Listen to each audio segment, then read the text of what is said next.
The universe has already ended. Not will end. Not is ending. It ended a very long time ago. What remains is that it keeps going.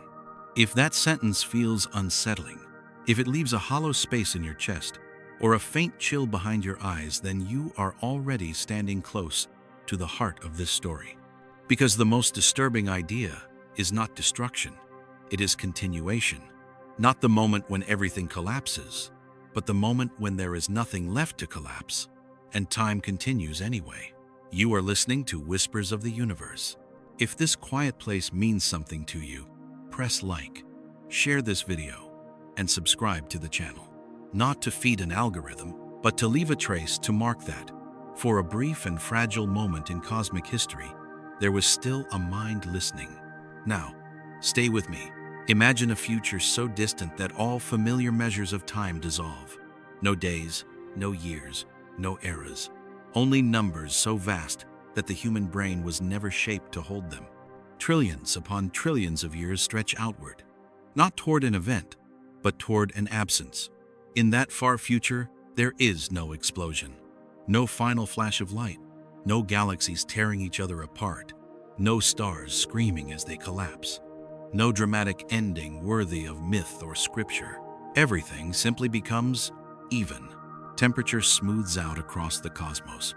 There are no hot places left for energy to flow from, and no cold places left for it to flow toward. No gradients, no tension, no imbalance. Motion does not stop, but it loses all consequence. Nothing happens that meaningfully changes anything else. Physics calls this state heat death, but the word death misleads us, because there is no moment of dying, no final breath, no last heartbeat of the cosmos. Heat death is not an ending, it is a condition, a state the universe enters and then never truly leaves. A quiet plateau where everything that could happen has already happened, and everything that will happen is indistinguishable from what came before. And yet, the universe still exists. This is the first fracture in our intuition. We are trained to believe that existence requires activity, that being requires becoming, that without events, without change, without experience, there is nothing worth calling real. But the universe does not share that belief. Long after the last star has burned out, long after the final black holes evaporate into thin radiation, space-time itself remains vast, empty, cold, almost perfectly uniform, almost perfectly still. Almost. Time has not stopped. The equations that describe it still run. Seconds follow seconds. Causality has not broken. It has simply lost anything interesting to carry forward. And here, in this nearly frozen infinity, a disturbing question begins to surface. Why does it continue at all? There is no audience, no memory, no life to notice the passing moments, no consciousness left to feel boredom or loneliness or awe. The universe is not alive in any meaningful sense. It does not think. It does not observe itself. It does not care that it exists. And yet, it persists. We often imagine existence as something justified by experience. We believe things matter because they are felt. We believe time matters because someone is there to feel it passing. But in this future, there is no one left to feel anything. The universe exists without living. It continues without witnessing. It stretches on without purpose. This is where the discomfort deepens. Because if the universe can exist without experience, then experience was never a requirement. Meaning was never a condition. Awareness was never a foundation. They were visitors. For a brief window so short it barely registers on the cosmic scale, complex matter arranged itself into systems that could observe, remember, and ask questions. Systems like us. And for that fleeting moment, existence felt rich, eventful, urgent. But the universe was never built around that moment. Heat death reveals something subtle and unsettling. Continuation does not need a reason. The universe does not ask why it should go on. It simply has no mechanism that forces it to stop. There is no cosmic off switch. No rule that says, when nothing interesting remains, shut everything down. So time flows on, not dramatically, not meaningfully, but relentlessly. A river without banks, a motion without destination, a duration without intention. This kind of persistence feels wrong to us. We crave endings because endings give shape to stories. They tell us when something mattered. They allow us to close the book. But the universe is not telling a story. It is not building toward a conclusion. It is not saving its best moment for last. It is merely remaining. And as we drift deeper into this idea, another thought begins to form, quiet, slow, and difficult to push away. If the universe can continue without events, without life, without meaning, then what exactly was our role in all of this? Were we the point of the universe, or were we just a brief disturbance, a flicker of complexity in an otherwise endless calm? That question does not arrive with urgency.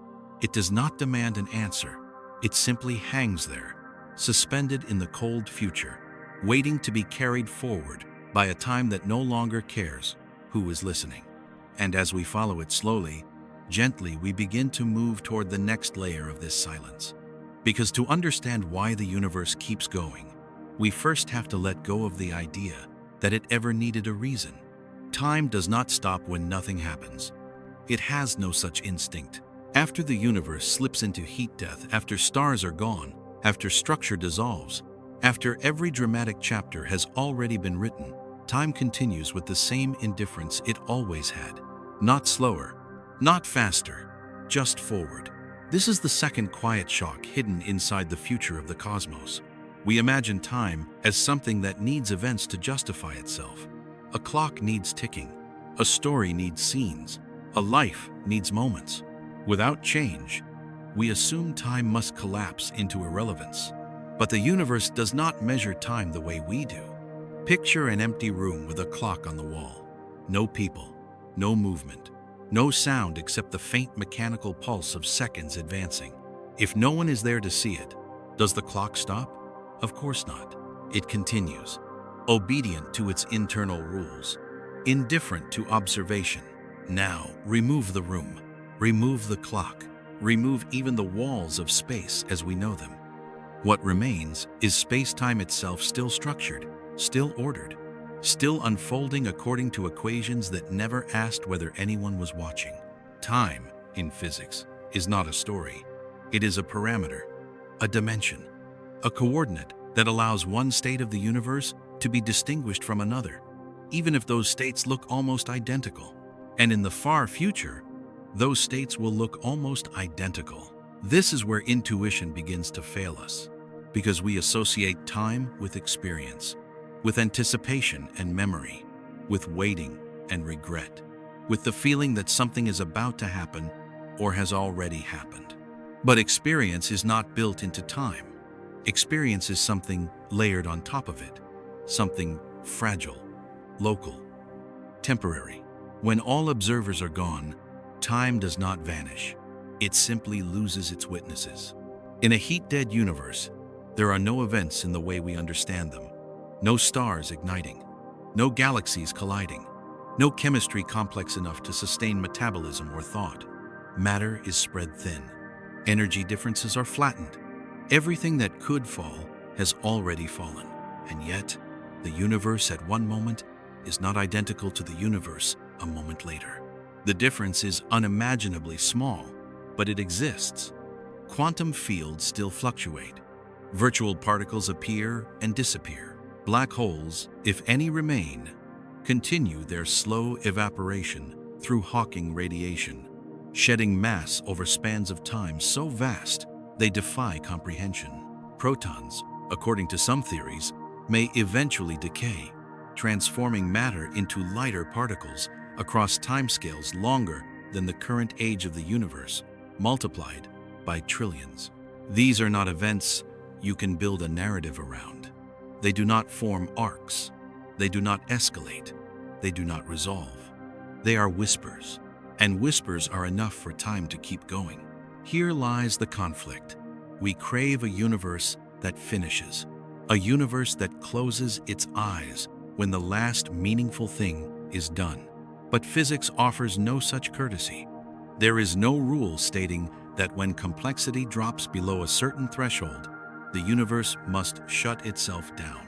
Instead, the equations describe a cosmos that asymptotically approaches stillness, forever getting closer, never arriving. Time continues because nothing tells it not to. This idea is deeply unsettling because it strips time of purpose. It suggests that duration is not earned, that persistence is not justified by richness or novelty or meaning. The universe does not continue for anything. It continues because continuation is its default state. We often imagine that something must actively sustain existence, a force, a will, a hidden engine pushing reality forward. But in modern cosmology, time is not powered by desire or necessity. It is simply embedded into the structure of space-time itself. As long as space-time exists, so does temporal ordering. And space-time, according to everything we currently understand, is astonishingly hard to get rid of. Even in the cold aftermath of heat death, space-time does not unravel. It stretches, it persists, it becomes emptier, smoother, quieter, but it does not disappear. This brings us to an uncomfortable realization. Nothing about the universe requires novelty. There is no cosmic boredom threshold, no point at which the universe looks at itself and decides there is nothing left worth doing. That kind of judgment belongs to minds, finite systems, shaped by evolution, to seek change, because change once meant survival. The universe was never shaped that way. It has no preference for excitement over monotony, no bias toward complexity over simplicity, no impatience with repetition. From the universe's perspective, 1 trillion years filled with galaxies and 1 trillion years filled with near-perfect uniformity are equally acceptable. They are simply different configurations along the same unbroken timeline. And so, after heat death, time does not feel slow to the universe. Slowness is a human perception. Without minds, there is no sensation of dragging seconds, no awareness of emptiness. There is only sequence, one state, then another, almost the same, almost indistinguishable, but not the same. This is where many people instinctively reach for philosophy or even theology. Surely, they say, a universe without observers is incomplete. Surely, time without experience is meaningless. But physics is unmoved by that intuition. Meaning is not a physical quantity. It has no units. It does not appear in the equations. The universe does not optimize for it, preserve it, or mourn its loss. Meaning arises when matter becomes complex enough to reflect on itself. When neurons fire in patterns that create memory, desire, and fear. When a system becomes capable of asking, "Why is this happening?" But those systems are not permanent features of the cosmos. They are transient structures like waves on the surface of an ocean that does not care whether it is calm or stormy. When the waves fade, the ocean remains. Time, in this sense, is like the deep current beneath the surface. It flows whether or not there is anything riding on it. And here, quietly, another layer of the question begins to reveal itself. If time does not need events, if existence does not need experience, if the universe can persist without novelty, purpose, or awareness, then perhaps the real anomaly was never the heat-death future. Perhaps the anomaly was us. For a brief interval, the universe contained systems that noticed time, that cared about change, that measured moments and felt their passing. Systems that built calendars, wrote histories, and feared endings. That interval may have felt central while we were inside it. But from the perspective of cosmic time, it was a thin, bright scratch across an otherwise endless, dark surface. This does not diminish it, it simply reframes it. The universe did not build itself for observers. Observers emerged temporarily, like frost patterns on a window that eventually melts back into glass. Time did not exist for us. We existed within it. And when we are gone, time does not grieve. It does not slow down to honor what once was. It does not pause to reflect on complexity lost. It continues, just as it always has. The thought is not dramatic. It is not catastrophic. It does not arrive with fire or collapse. It arrives quietly, like a realization that no one is coming to turn the lights off. And as we sit with that idea, this image of time stretching forward, nearly empty, nearly silent, we begin to sense the deeper strangeness of the universe's persistence. Because if time can go on without events, then what we call happening was never the foundation of reality. It was decoration. And beneath that decoration lies something far colder, far steadier, and far more patient than any story we have ever told ourselves. That steady continuation pulls us onward, away from the comfort of narratives, and toward a more unsettling question. One that does not ask what happens next, but asks what it means for anything to continue at all. Time does not ask for permission to continue. It does not wait for something to happen. It does not slow down when nothing changes. This is one of the hardest ideas to accept, because almost everything you have ever felt about time was built on events. A birthday, a loss, a beginning, an ending. Time, to the human mind, is a sequence of moments because something occurs within them. But strip those moments bare, remove motion, remove novelty, remove experience, and time does not collapse. It becomes exposed. In the far future of a heat-dead universe, nothing meaningful happens anymore. No stars ignite. No chemistry builds complexity. No structures rise and fall. Yet one instant is still followed by another. Not because it matters, not because it leads somewhere, but because the rules of reality never required meaning to begin with.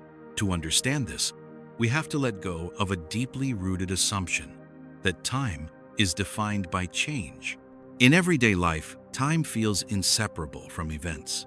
We measure it by movement, hands sweeping across a clock face, shadows shifting on a wall, heartbeats stacking one on top of another. When change slows, time feels slower. When life is dense with experience, time feels fast. But these are psychological effects, not physical truths. Physics does not define time by how much happens inside it. Time is not an emotional phenomenon. It is not tied to memory, anticipation, or awareness. In the equations that describe the universe, time is simply a dimension like space, but oriented differently. Even if nothing dramatic occurs, the coordinate still advances. This becomes unsettling in a universe where almost nothing happens at all. Imagine a cosmic moment so late that the difference between 1 trillion years and the next trillion years is effectively zero in every way you could observe if there were still someone left to observe. The universe looks the same. It behaves the same. It contains no processes fast enough to register as events. And yet, mathematically, it is not the same universe. A tiny fluctuation here, a subtle decay there, a microscopic rearrangement of quantum fields that will never accumulate into anything larger. These changes are not meaningful. They are not narratable. They do not form stories, but they are enough. Time only requires that one state differ from the next by anything at all, no matter how small, and in the deepest future, that anything approaches zero, but never quite reaches it. This is the quiet conflict at the center of cosmic persistence. We expect time to end when events end. The universe refuses.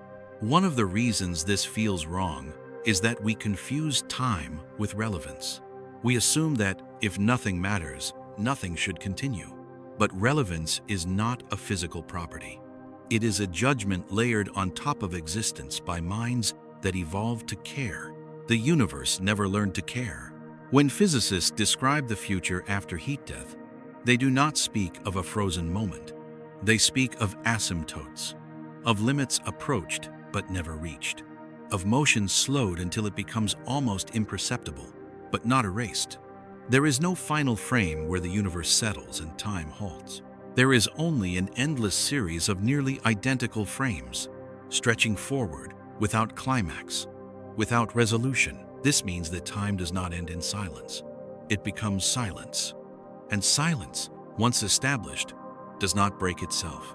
Another uncomfortable thought follows naturally from this. If time continues without events, then events were never the engine of time. They were passengers. Stars burning, galaxies forming, life emerging, minds thinking, civilizations rising and falling. These were localized disturbances, temporary concentrations of activity within a much larger, quieter flow. The flow did not exist because of them. They existed because of the flow. In this sense, heat death does not kill time.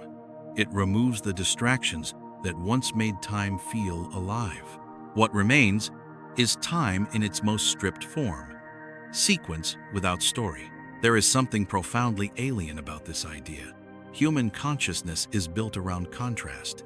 We need before and after to feel meaning. We need difference to feel motion. When difference collapses, our intuition tells us that reality itself should collapse. But the universe is under no obligation to satisfy intuition. Time, as described by modern physics, is not something that needs to be powered. It is not a process that runs out of fuel. As long as space-time exists, temporal ordering exists. And as far as we can tell, space-time is extraordinarily resilient. Even the most violent cosmic events, Big Bangs, cosmic inflation, black hole evaporation, do not eliminate space-time. They reshape it, stretch it, thin it, but they do not erase it. So when the universe becomes empty and cold and uniform, space-time remains as a kind of scaffolding, a silent framework within which moments continue to succeed one another. No audience, no record, no awareness, just continuation. At this point, many people instinctively ask a question that feels obvious. What's the point? But this question reveals more about us than about the universe. Point implies intention. It implies design. It implies a system built toward a goal. The universe, as far as we can observe, does not operate that way. It has no endpoint written into its laws, no final condition it is striving to reach. Heat death is not a goal. It is simply where the rules lead. And once there, the rules do not suddenly change their minds. Time keeps flowing because nothing in the equations instructs it to stop. This is where our need for narrative becomes a liability. We are story-making creatures. We want arcs. We want closure. We want the last page to mean something. The universe does not promise closure. It offers endurance. And endurance without purpose feels unsettling because it mirrors a fear we rarely articulate, the fear that continuation itself might not justify meaning.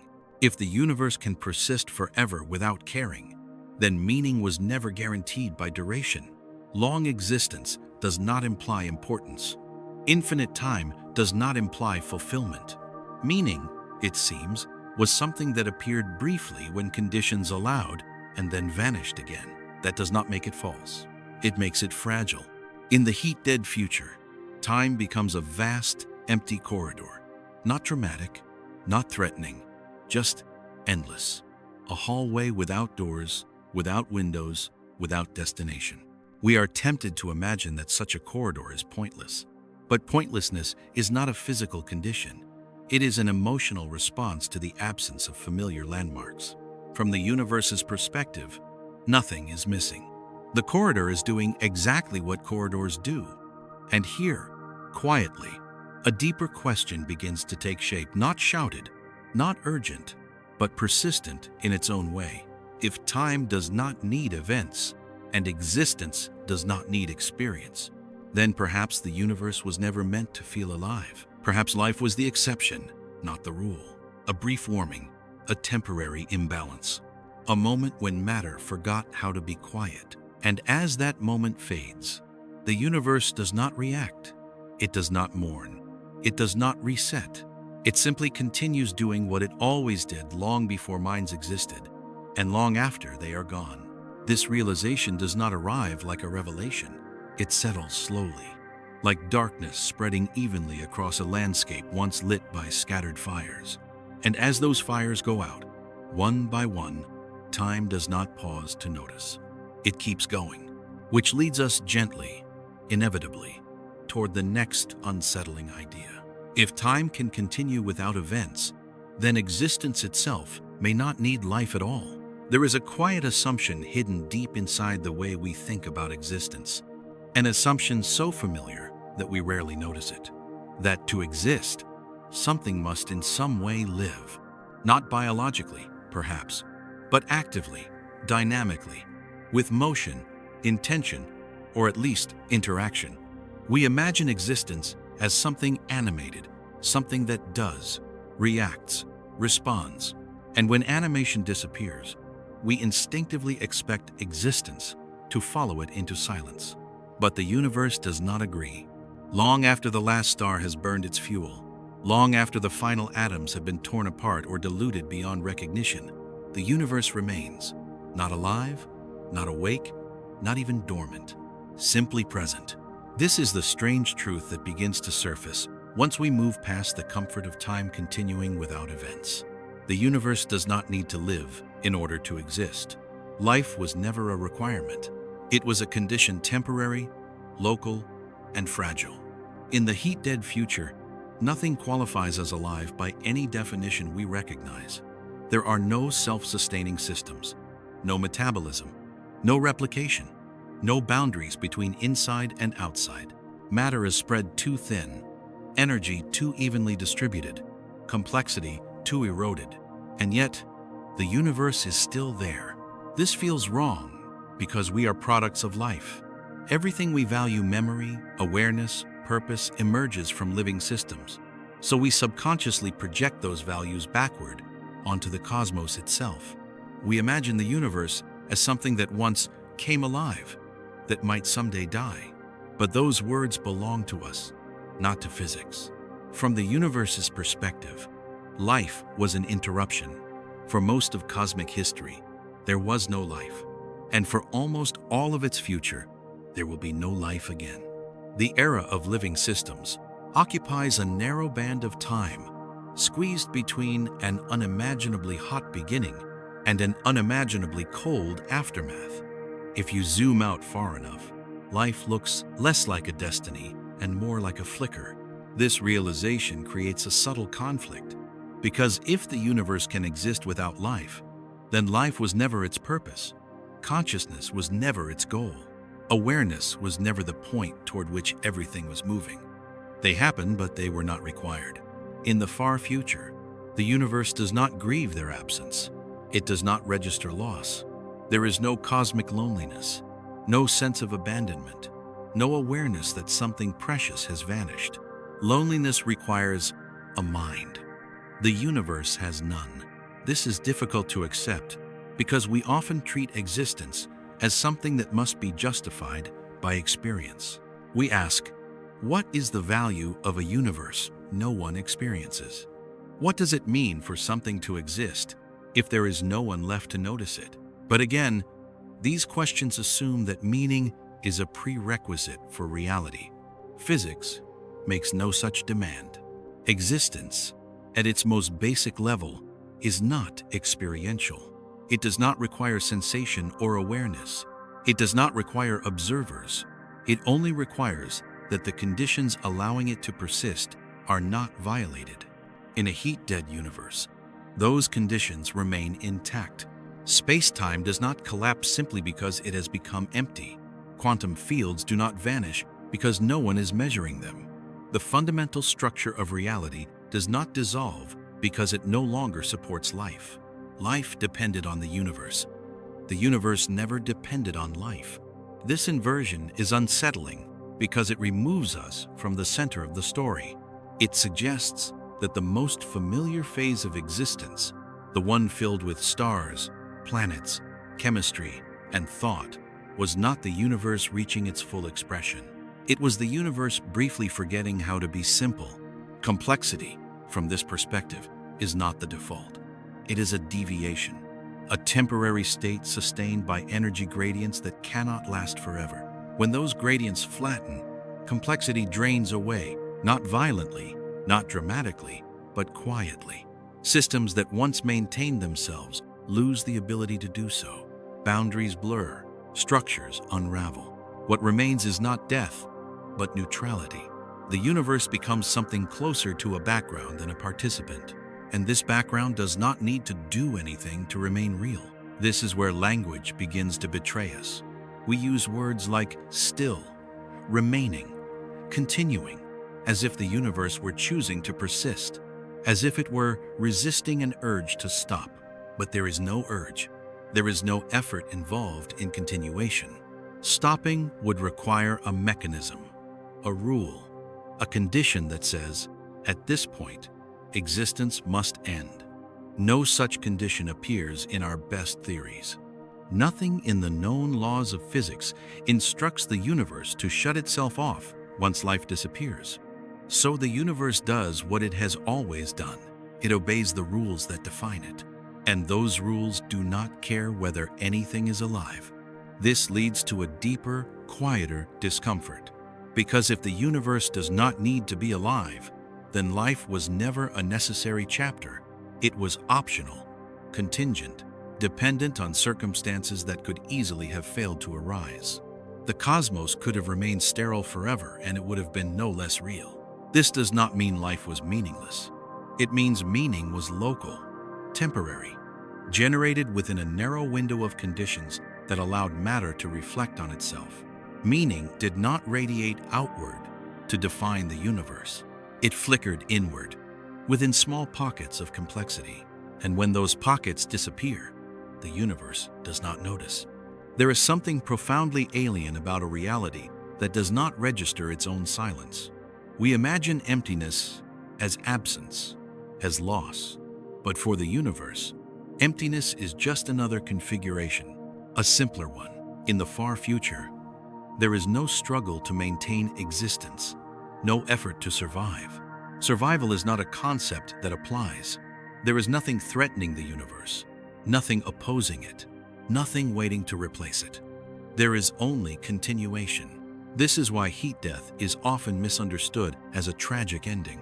We frame it as a catastrophe because it removes everything we care about. But from a cosmic standpoint, heat death is not a failure. It is equilibrium. The universe does not collapse into nothingness. It relaxes into stillness. And stillness, unlike death, has no final moment. It just is. At this stage, it becomes tempting to anthropomorphize the universe, to imagine it as a body that has lost consciousness, or a machine running without a purpose. But even these metaphors smuggle in assumptions. Machines are built for tasks. Bodies evolved to survive. The universe did neither. It is not broken when it becomes lifeless. It is not incomplete. It has not failed to fulfill a role. It is simply in a different state. A state in which the properties that once allowed life to emerge are no longer present, but the underlying fabric remains untouched. This reframes life not as the culmination of cosmic history, but as a brief phase transition, a temporary arrangement of matter and energy that arose under specific conditions and vanished when those conditions faded. The universe did not lose life. Life expired, and the universe carried on, unaffected. This realization can feel cold, even nihilistic, but it also carries a strange clarity. It separates existence from experience, persistence from purpose. It tells us that being is more fundamental than feeling. And as unsettling as that may be, it opens the door to a deeper understanding of why the universe does not end when life does. Because ending would require intention, and the universe has none. It does not choose to exist. It simply has no reason not to. As we sit with this thought, the image of a vast, lifeless cosmos continuing indefinitely, we begin to sense the next layer of strangeness waiting beneath it. If the universe does not need to be alive, if it does not need observers, if it does not need experience at all, then perhaps the most puzzling thing is not that it continues, but that it ever felt alive in the first place. There is a question that keeps returning whenever the universe becomes too quiet, not shouted, not urgent, just persistent. What is the point of continuing when nothing new will ever happen again? We ask this question because we cannot separate continuation from intention. In human life, things continue for reasons. A heart keeps beating to sustain a body. A story keeps moving to reach an ending. A civilization keeps building toward a future it imagines. Continuation, to us, is always tethered to purpose. But the universe does not share this habit. In the long aftermath of heat death, there is no destination waiting ahead, no condition the universe is trying to fulfill, no final state it is hoping to arrive at. The state it reaches is already stable, already balanced, already complete by physical standards, and still, it goes on. This is where the discomfort sharpens, because if continuation does not require purpose, then purpose was never the engine of existence. It was an interpretation layered on top of something far more indifferent. We often talk about the universe as if it were doing something, expanding, cooling, evolving. But these verbs hide a subtle mistake. They imply agency. They suggest motion, guided by intent. In reality, the universe is not trying to achieve heat death. Heat death is simply what happens when energy differences are allowed to flatten without interference. Once that flattening is complete, nothing in the laws of physics instructs the universe to stop existing. There is no clause that says, if no further work can be done, terminate reality. So the universe remains in that state, not as a waiting room, not as a pause before something else, but as a long, unbroken continuation, with no narrative pressure behind it. This idea feels deeply unsatisfying to the human mind. We are story-bound creatures. We believe that duration must justify itself through progress, improvement, or at least variation. When nothing changes, we interpret it as stagnation. When stagnation persists, we call it meaningless. But meaninglessness is not a physical failure. It is a psychological reaction. The universe does not experience boredom. It does not suffer from monotony. It does not crave novelty. These are emotions that arise from nervous systems, evolved to detect change, because change once meant survival or death. In the heat-dead future, there are no nervous systems left, so there is no one left to be disappointed by endless sameness. This reveals something quietly profound. Purpose is not required for continuation. Purpose is something minds invent to cope with finitude. It gives shape to short lives, limited resources, and irreversible losses. The universe has none of these constraints. It does not need to rush. It does not need to optimize. It does not need to arrive. Continuation, for the universe, is effortless. We tend to imagine that things require energy to keep going, that without input, systems decay, stop, or collapse. This is true for localized structures, stars, organisms, machines. They depend on gradients, on imbalances, on fuel. But the universe as a whole is not a localized structure. It does not run out of anything because there is nothing outside it that could deprive it of resources. There is no external environment draining it, no opposing force wearing it down. Once the universe reaches equilibrium, it no longer does anything, but it also no longer needs to do anything. Equilibrium is not a prelude to disappearance. It is a stable condition, and stability does not imply termination. This is where many people instinctively imagine some deeper reason must exist. Perhaps a hidden purpose. Perhaps a cosmic intention we have not yet uncovered. Perhaps the universe continues because it is meant to. But this instinct reflects our discomfort more than any physical necessity. Physics does not point to hidden intentions behind persistence. It points to the absence of mechanisms for ending. Continuation is not chosen, it is allowed. As long as nothing forbids existence, existence remains. This is a subtle but important shift. We often frame reality as something that must be sustained by effort. In truth, stopping would require effort. Ending would require a rule that says, this cannot continue. No such rule has been found. So the universe does not end when purpose evaporates. Purpose evaporates because it was never universal. It was local. For a brief stretch of time, matter arranged itself into beings who asked, why? Who wondered about meaning? Who felt uneasy about the idea of endless continuation without narrative payoff? Those beings, us, projected our need for purpose onto the cosmos and mistook it for a cosmic property. Heat death peels that projection away. It reveals a universe that does not care whether its continuation is meaningful. It does not measure its own existence against ideals of fulfillment or progress. It simply persists. This realization can feel bleak, but it also carries a strange calm. It suggests that the universe is not haunted by its own future. It does not dread emptiness. It does not anticipate loss. Loss requires memory. The universe has none.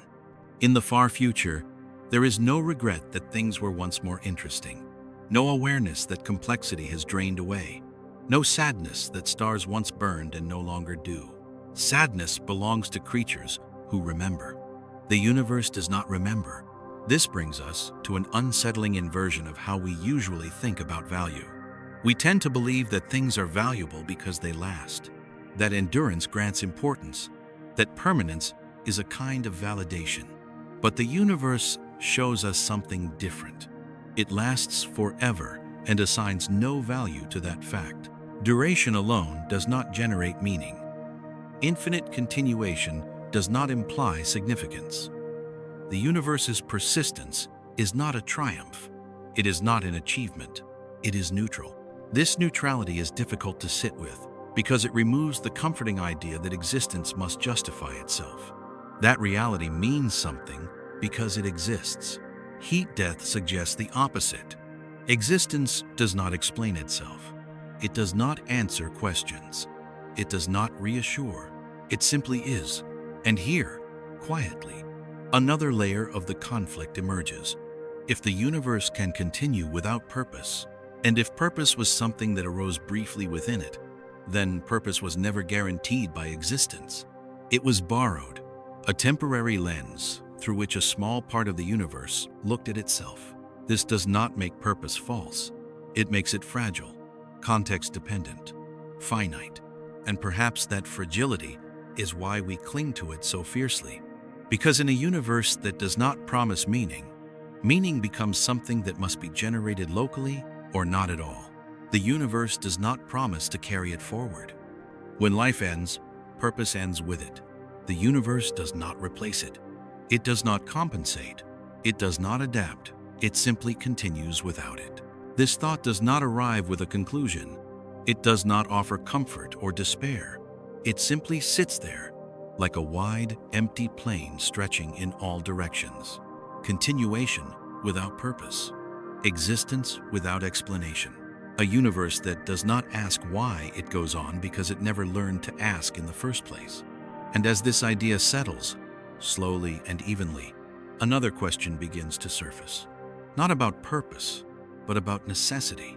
If the universe does not continue for anything, then what, if anything, could ever make it stop? At first, entropy feels like an enemy. It is the word we use to explain why things fall apart, why structures decay, why order erodes, why nothing we build ever stays the same. In everyday life, entropy feels like loss, like a slow, unavoidable drift toward disorder.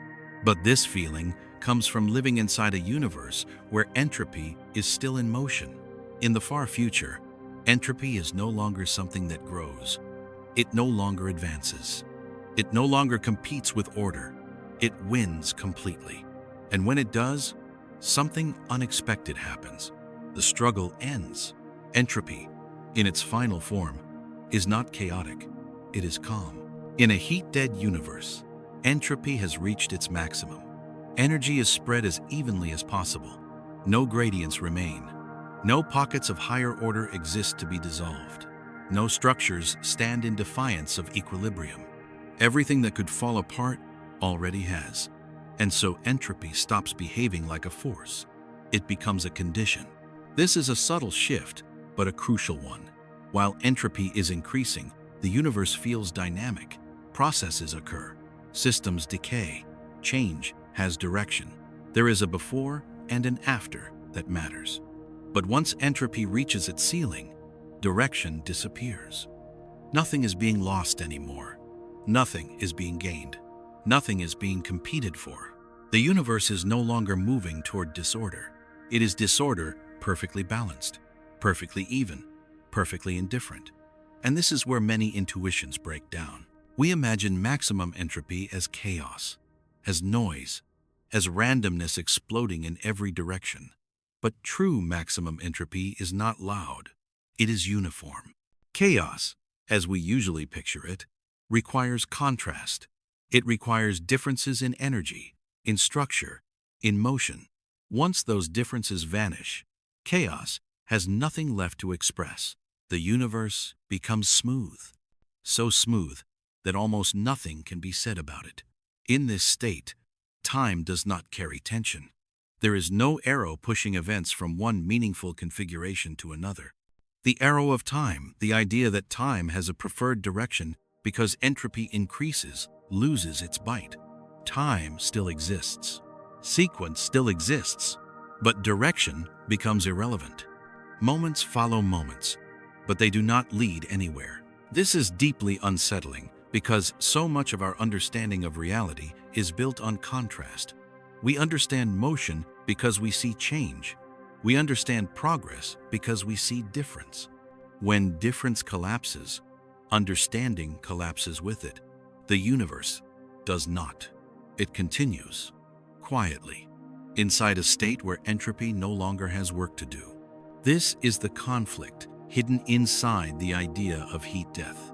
We imagine it as a catastrophic ending because we associate entropy with destruction. But destruction implies that something is actively being taken away. At maximum entropy, nothing is being taken. There is nothing left to remove. From the universe's perspective, this is not a crisis. It is stability. And stability, once achieved, does not require maintenance. This raises an uncomfortable realization. Much of what we think of as happening in the universe was actually entropy, not yet finished. Stars burning, galaxies forming, life evolving. These were all consequences of uneven energy distribution, temporary imbalances that allowed complexity to emerge. But complexity was never the baseline. It was a delay. Entropy was always moving toward a state where complexity could no longer be sustained. Not out of malice, not out of intent, simply because that is how energy behaves when left alone. When that process completes, the universe does not mourn the loss of complexity. It rests. And rest, in this context, is not death. It is the absence of struggle. In a maximum entropy universe, nothing is trying to become something else. There is no pressure, no incentive, no tension. Explosions require imbalance. Motion requires difference. Change requires gradients. Remove gradients, and change loses its engine. Yet time remains. This is the quiet paradox at the heart of entropy's victory. Even when the arrow of time loses its meaning, time itself does not disappear. The coordinate still advances. States still succeed one another. They just look almost exactly the same. The universe becomes a long sequence of near-identical moments, each one technically distinct, but practically indistinguishable. Entropy, having completed its work, no longer gives time a narrative. And without narrative, time becomes difficult to recognize. This is why the far future feels unreal to us. Our minds evolved to operate in environments where entropy was incomplete, where gradients were abundant, where actions mattered. We are not built to imagine a reality where nothing meaningful can happen anymore. But physics insists that such a reality is not only possible, it is likely. And once there, entropy does not reverse. It does not oscillate. It does not reset the universe for another round. Maximum entropy is not a turning point. It is a plateau that stretches indefinitely forward.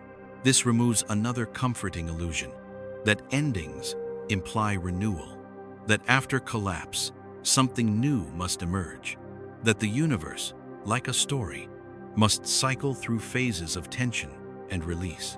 Entropy does not promise cycles. It promises flattening, and once flattened, Nothing in the known laws of physics compels the universe to unflatten itself. The result is a universe that has become thermodynamically silent, not empty in the sense of nothingness, but empty of opportunity. There is energy everywhere, but it cannot be used. Matter exists, but it cannot organize. Time flows, but it carries nothing forward. In this sense, heat death is not the universe shutting down. It is the universe running out of things to do, and still, it exists. This brings us to a deeper layer of discomfort. If entropy can reach a state where it no longer matters, then much of what we considered history was just entropy on its way to completion. The grand dramas of cosmic evolution, the birth of stars, the formation of planets, the emergence of life were not goals. They were side effects of imbalance. When imbalance ends, drama ends. What remains is not tragedy. It is neutrality. And neutrality, unlike chaos, is stable. There is no mechanism within a maximum entropy universe to spontaneously generate large-scale structure again. Fluctuations occur, but they are fleeting. They do not accumulate. They do not cascade into something larger. Entropy, once victorious, does not loosen its grip. This means that the future of the universe is not one of recurring events, but of enduring sameness. A sameness so complete that it erases the conditions required for meaning as we understand it. Meaning requires stakes. Stakes require difference. Difference requires gradients. Entropy removes gradients. And so, meaning fades not abruptly, not violently, but gently, as a consequence of equilibrium. The universe does not resist this fading. It does not compensate.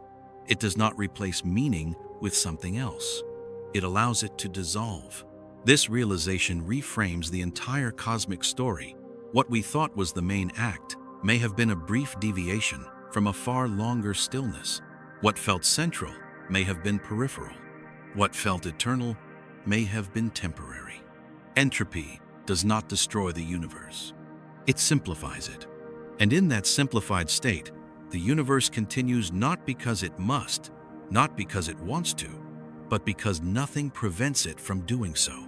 As this idea settles, another quiet question emerges, one that does not ask about purpose or life, but about identity. If the universe becomes almost perfectly uniform, if one moment is indistinguishable from the next, then in what sense is the universe still the same universe? And how many moments can pass before sameness itself becomes the dominant feature of reality? That question waits patiently, suspended in the stillness, as we drift onward, deeper into the silence. In the far future of the universe, difference becomes rare, not gone, not erased, just insufficient. This is one of the most difficult ideas to hold on to, because our minds are trained to believe that as long as something changes, reality is still active. That as long as there is any motion at all, the universe is still doing something meaningful. But meaning does not arise from change alone. It arises from change that accumulates. In a heat-dead universe, changes still occur, but they do not build. They do not reinforce one another. They do not cascade into larger patterns. Each fluctuation appears, dissolves, and leaves no trace behind.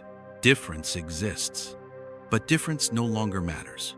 Imagine standing in an endless desert where the wind rearranges grains of sand by fractions of a millimeter. The surface technically changes every second. No two moments are identical. And yet, if you step back far enough, the landscape never becomes something new. There is motion without consequence. This is the state the universe drifts into once entropy has finished its work. The fundamental fields of reality continue to fluctuate. Quantum uncertainty never fully disappears. But those fluctuations are too small, too isolated, too evenly distributed to give rise to structure. Nothing links them together. Nothing remembers them. Nothing grows from them. So the universe becomes a place where change has lost its ability to matter. This introduces a strange tension between physics and intuition. Physics insists that the universe is not static. Intuition insists that if nothing meaningful changes, then stasis has been reached. Both are correct, depending on scale. At the smallest levels, the universe never becomes perfectly still. Absolute stillness would violate quantum mechanics itself. There will always be some residual motion, some background activity, some trembling at the foundation of reality. But this motion is no longer creative. It is noise without signal. And signal is what once made the universe feel alive. Stars mattered because their birth and death reshaped galaxies. Galaxies mattered because their motion sculpted cosmic structure. Life mattered because it could influence its environment, remember the past, and shape the future. In the heat-dead universe, nothing has that power anymore. Changes occur, but they cancel out. Differences arise, but they dissolve before interacting. Time advances, but it carries no momentum. The universe enters a regime where distinction becomes informationally irrelevant. This is a subtle but devastating shift, because meaning, at its core, depends on the ability to distinguish one state from another in a way that affects what comes next. Meaning requires consequences.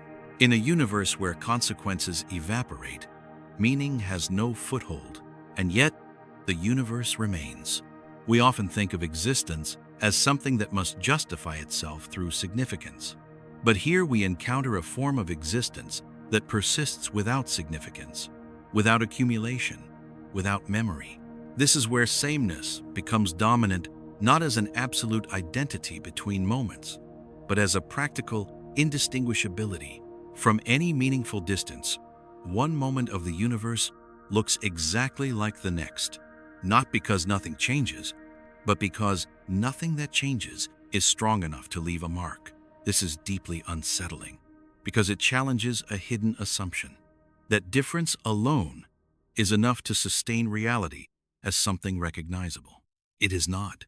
Difference must matter. And in the far future, it does not. The universe does not collapse into nothingness when difference loses significance. It simply becomes uninteresting not to itself, but to any hypothetical observer who might imagine looking at it. But there are no observers left.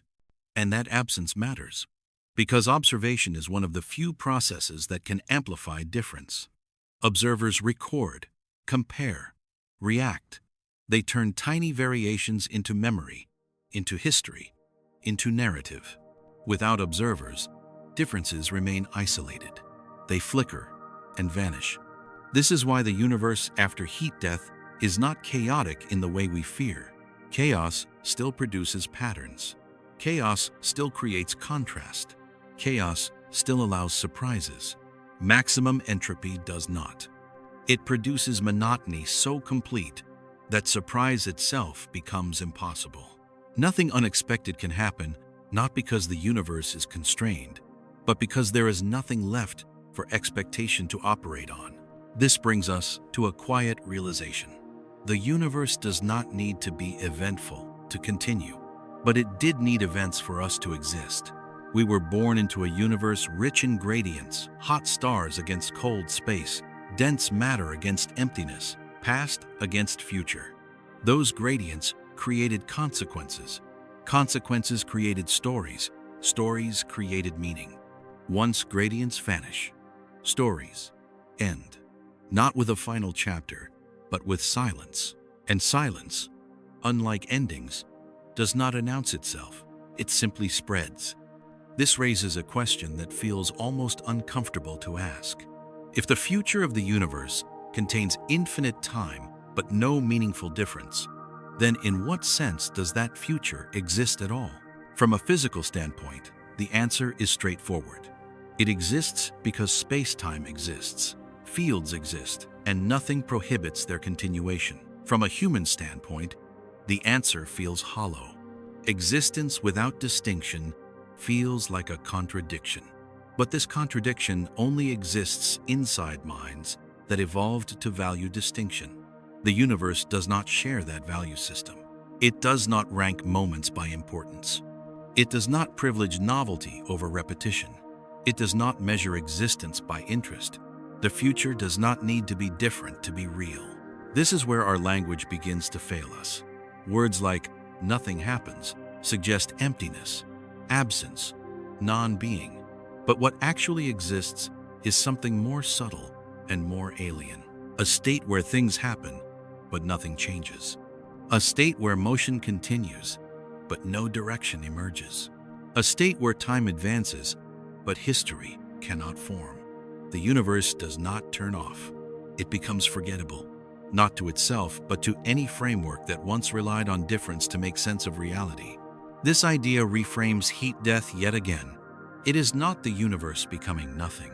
It is the universe becoming everything it can be: uniform, balanced, resolved. There is no tension left to release, no contrast left to exploit, no future left to unfold in any meaningful way. And still, the universe remains.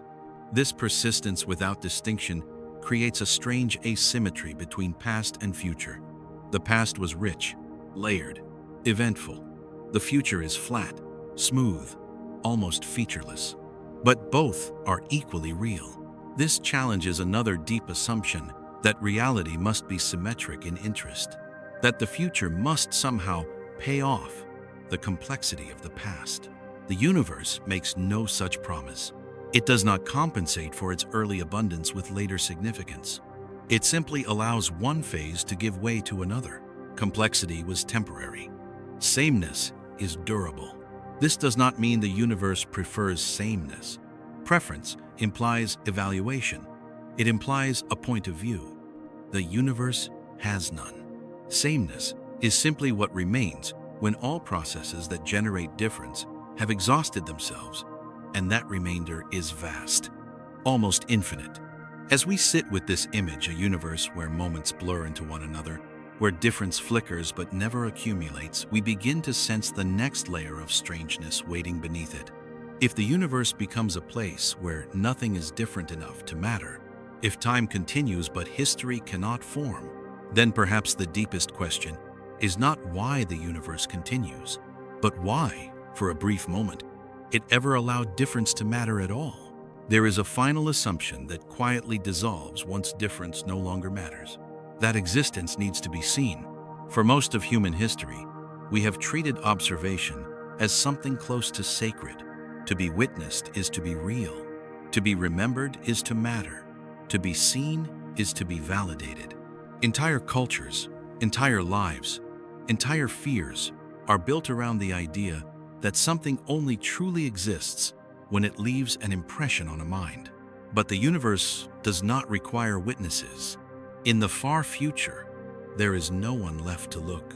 No eyes, no instruments, no memories, no questions. And yet, the universe remains exactly as real as it ever was. This is perhaps the most difficult threshold to cross, because it strips away the last comfort we tend to cling to: the idea that awareness itself anchors reality, that without observation, existence somehow weakens, fades, or collapses into abstraction. But physics offers no such reassurance. Long after the final conscious system has dissolved, space-time does not hesitate. Fields do not pause. The structure of reality does not flicker uncertainly, waiting for validation. It continues in complete indifference to whether it is noticed. This challenges a deeply ingrained intuition. We often imagine observation as something fundamental, even mystical. We hear phrases like the universe observing itself, or consciousness giving meaning to reality, and they feel right because they place us back at the center of the picture. Heat death removes that center. It reveals a universe that does not require reflection to persist. This is not to say that observation never mattered. During the era of life, observation played a powerful role. Measuring, recording, responding, these processes amplified small differences into lasting consequences. Observers created history. They turned fleeting events into narratives that could shape the future. But observers were participants, not pillars. When they disappear, reality does not wobble. It simply becomes quieter. In the heat-dead universe, there is no frame of reference that privileges one moment over another. No perspective from which the universe appears empty or full. No awareness to judge stillness as boring or terrifying. The universe does not experience the absence of witnesses as loss. Loss is a psychological concept. It requires attachment. The universe has none. This realization forces us to confront how much of our understanding of existence has been built around our own presence. We assume that reality should, in some sense, acknowledge us, that the universe should register when its observers vanish. It does not. From a physical standpoint, observers are just another configuration of matter and energy. When that configuration can no longer be sustained, it fades away like any other structure that entropy erodes. The universe does not pause to notice. This is not cruelty. It is neutrality.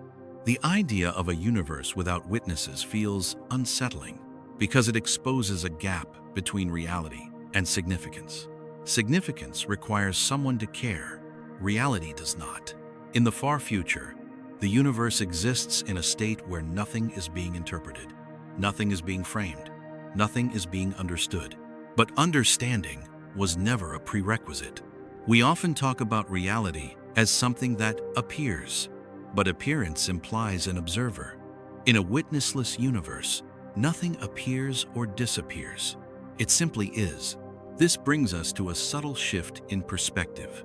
Perhaps observation was never the foundation of existence.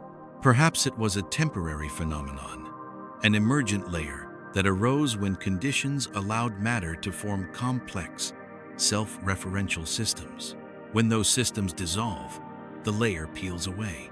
What remains is not incomplete. It is exposed. This exposure feels alien because it removes the narrative we have always placed ourselves inside. A story where the universe unfolds, becomes aware, and then somehow acknowledges that awareness. But the heat-dead future suggests a different structure entirely. The universe unfolds. Awareness briefly emerges. Awareness disappears. The universe continues. No feedback loop, no cosmic reflection. Just a brief asymmetry that closes itself. In this sense, observers are like condensation forming on a cold surface. Under the right conditions, patterns appear. They shimmer for a while. Then the temperature changes, and the surface returns to uniformity. The surface does not remember the patterns. It does not miss them. They were never essential. This does not diminish the richness of conscious experience while it exists. It only places it in context. Awareness was not the universe's goal. It was one of its possible states. And possible states, once left behind, do not leave scars. This idea also reframes a long-standing philosophical tension. The fear that a universe without observers is meaningless. Meaninglessness, in this sense, is not a flaw. It is the default. Meaning emerges when minds exist to generate it. When minds disappear, meaning does not linger in the background like a residual glow. It goes with them. The universe does not store meaning for later retrieval. This is why the future after heat death feels so stark. It is not just empty of life. It is empty of interpretation. Nothing is being evaluated. Nothing is being compared. Nothing is being valued. And yet, nothing is missing. From the universe's own perspective, if such a perspective could even be said to exist, there is no deficiency, no lack, no hole left behind by vanished observers. There is only a simpler configuration. This simplicity is not dramatic. It does not announce itself as a revelation. It does not arrive with a sense of finality. It just settles in. This leads us to a difficult but clarifying thought. Perhaps the universe never needed witnesses to justify its existence. Perhaps existence was never contingent on being seen. We wanted it to be because being seen mattered to us. But the universe does not operate on human terms. This realization can feel cold, but it can also feel strangely liberating. It releases existence from the burden of needing to perform, of needing to impress, of needing to culminate in awareness. The universe does not have to mean anything to continue, and it does not have to be noticed to be real. In the heat-dead future, there is no tragedy in the absence of witnesses. Tragedy requires someone to feel loss. There is no one left. The universe is not lonely. Loneliness required desire for connection. The universe does not desire. This absence of desire is what allows it to continue without tension, without longing, without dissatisfaction. It is not waiting for observers to return. It is not holding space for meaning to reappear. It is complete as it is. And here, as we let go of the idea that existence needs witnesses, another question begins to surface, quieter than the rest, but more unsettling in its implications. If the universe does not need to be seen, if it does not need to be experienced, then perhaps existence itself does not require participation. Perhaps reality can persist in a state where nothing is involved in it at all.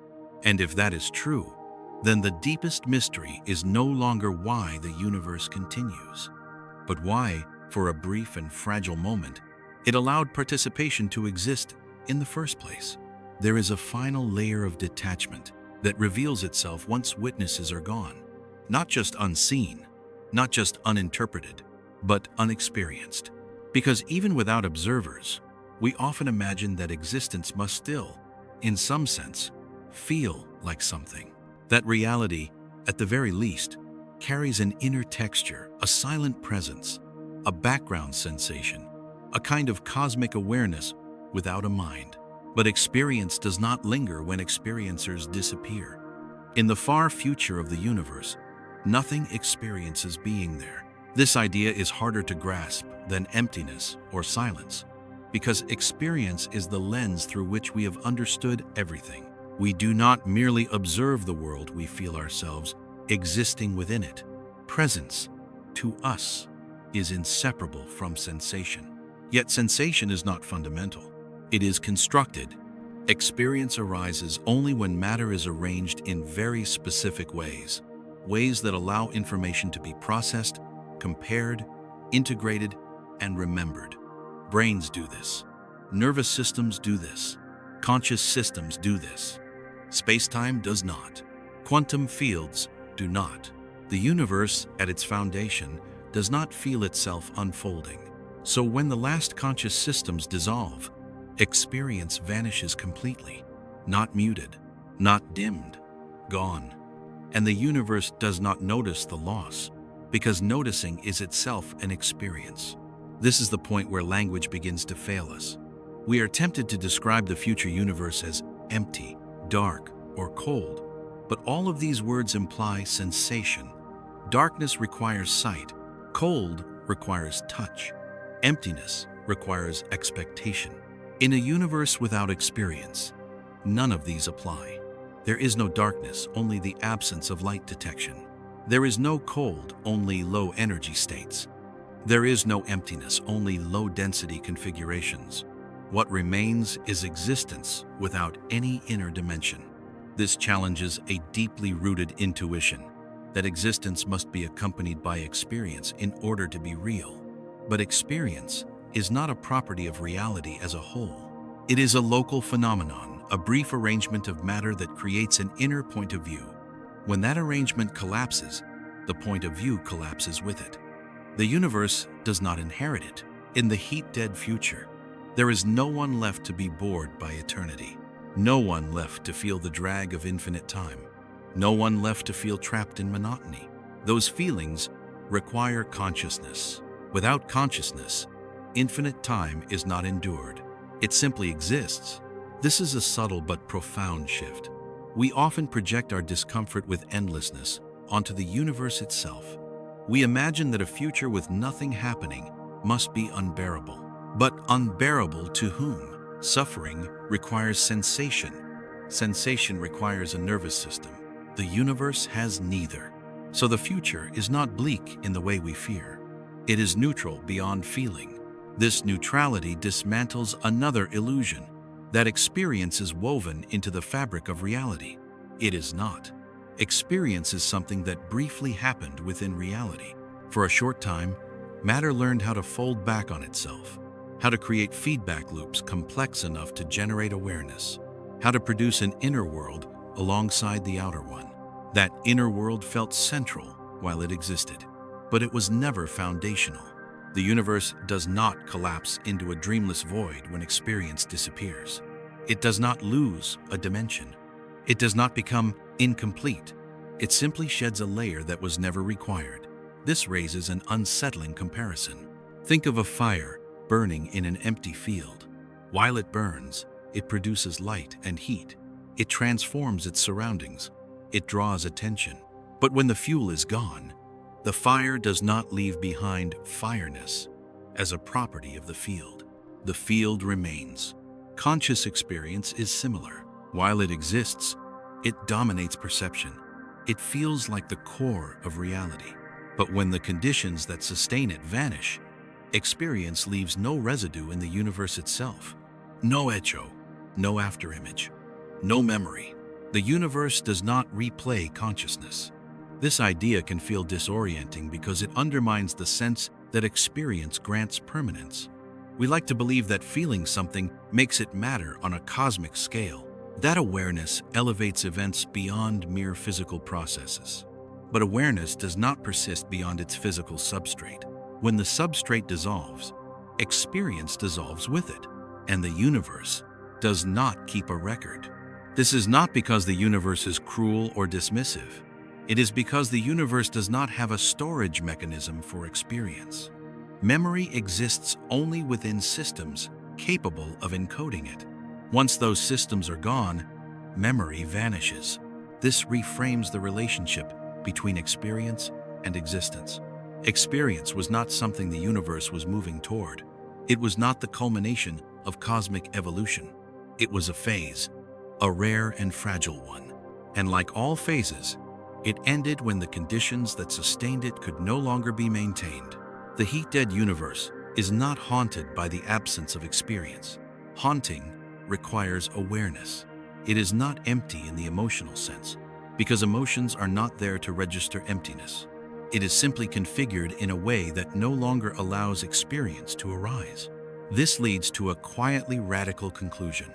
Existence does not need to be felt in order to be complete. We often think of reality as something that gains fullness through experience. But from a physical standpoint, experience adds complexity, not completeness. The universe without experience is simpler, not lacking. This simplicity feels wrong to us because we are creatures of experience. We evaluate reality based on how it feels. When feeling disappears, we interpret it as loss. But loss is an experiential judgment. The universe does not make judgments. In the far future, there is no inside and outside in the way consciousness creates them. No inner narrative, no sense of presence. Reality exists only as structure and relation fields, space-time, energy distributions. No one is home, and this absence of an inner world does something profound to the concept of time. Time without experience does not pass. It does not drag. It does not accelerate. It simply orders states. Without experience, time has no texture, no rhythm, no sense of duration. 1 billion years and a single second are equally unexperienced. They are just coordinates. This dissolves another human fear, the fear of eternal waiting. Waiting requires anticipation. Anticipation requires awareness of the future. In a universe without experience, nothing waits. Nothing hopes. Nothing expects. Nothing endures. Eternity, in this context, is not long. It is empty of length. This is perhaps the most alien idea of all. A future that is infinite, yet not experienced as infinite. A duration that stretches forever, yet is not felt as a burden. We cannot imagine this directly, because imagination itself is an experience. But we can gesture toward it. The universe after heat death does not suffer from its own continuation. It does not grow tired of existing. It does not crave an ending. Those are human reactions to time. The universe has none. This reframes the question we began with.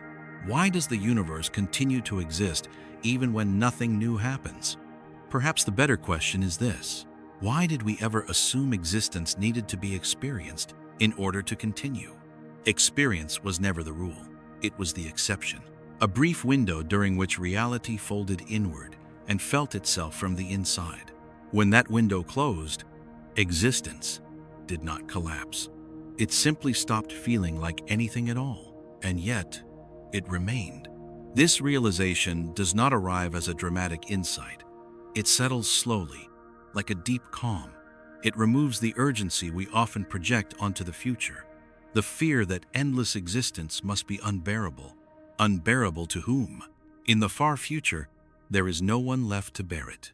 The universe does not endure itself. It simply is. And as we let go of the assumption that existence requires experience, another question drifts into view, soft, distant, and unsettling in a different way. If the universe can exist without being experienced, and without being witnessed, and without having purpose, then perhaps existence itself does not require participation at all. Perhaps reality is something that can continue entirely on its own, without anyone inside it. And if that is true, then the deepest mystery is no longer about the future. It is about the past. Why did participation ever arise? Why did experience appear at all, in a universe that never needed it to begin with? There is one more human habit that quietly dissolves in the far future of the universe. The belief that time leaves traces, that duration accumulates weight, that the longer something exists, the more real it becomes. That persistence itself creates history. But history requires memory, and memory does not survive heat death.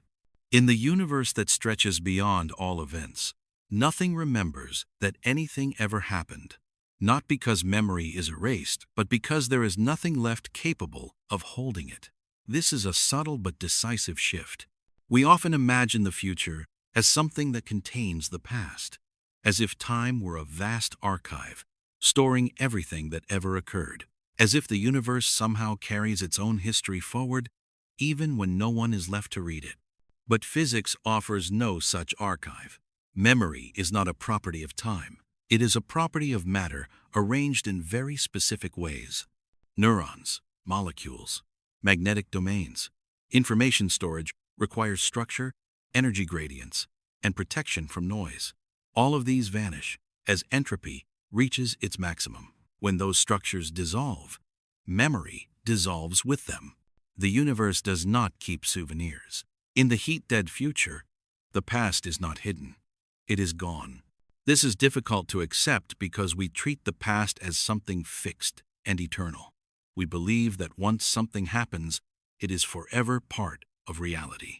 That events, having occurred, are somehow preserved in the fabric of existence. But without memory, the past has no physical presence. Space-time does not replay it. Fields do not reference it. The universe does not look back. From the perspective of the far future, there is no record that stars once burned, that galaxies once spun, that life once emerged and asked questions about its own existence. Those events shaped the universe while they were happening, but they do not echo forward indefinitely. They leave no imprint that survives equilibrium. This creates a strange inversion of how we usually think about duration. We assume that the longer something lasts, the more established it becomes. That time grants solidity, that persistence creates significance. But in a universe without memory, duration does not accumulate. A billion years passing leaves no more trace than a single second. Time flows, but it does not record. This is where the idea of infinite future becomes less overwhelming.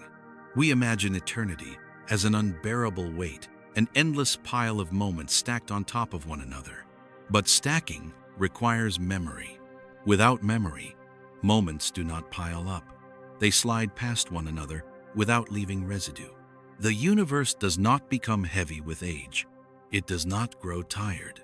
It does not carry the burden of its own longevity. It simply occupies one state, then another, with no sense of accumulation.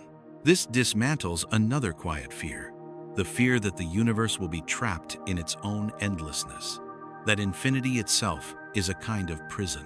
Prisons require awareness of confinement. Without memory, there is no confinement to recognize. The universe is not stuck in time. Time just keeps ordering states. In the heat-dead future, nothing counts how long it has been.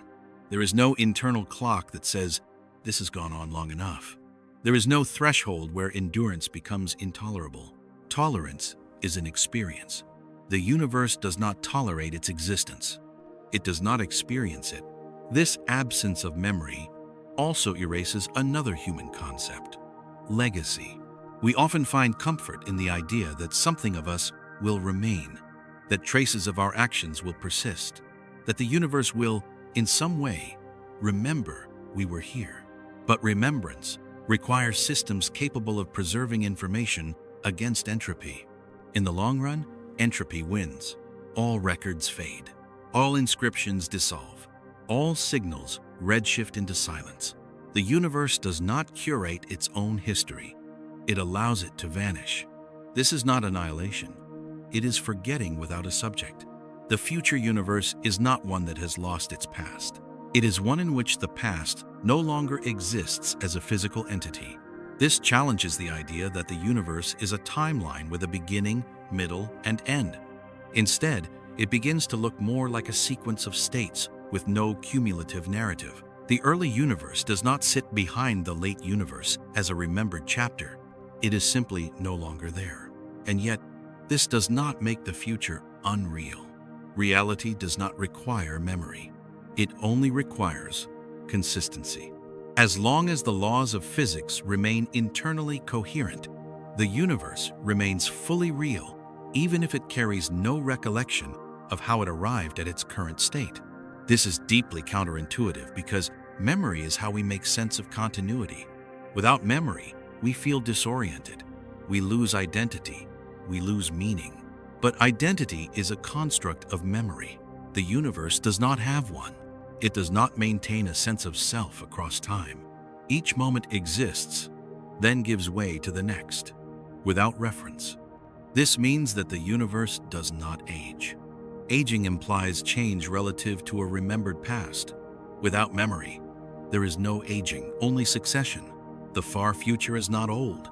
It is simply late. This reframes the notion of the end yet again. The end is not a final chapter remembered forever.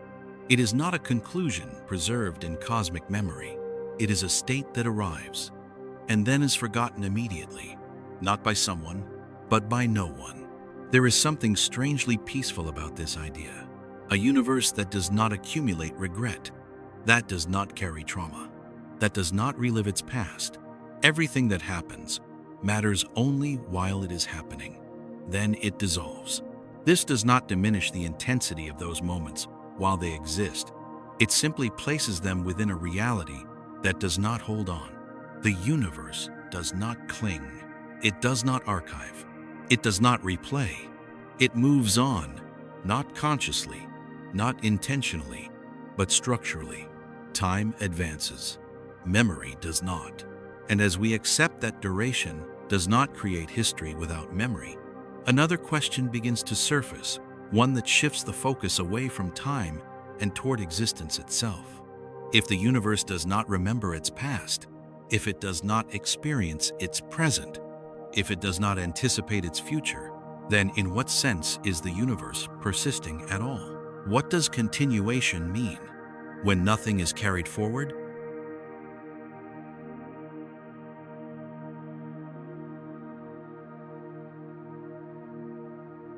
At some point, the idea of continuation begins to hollow out.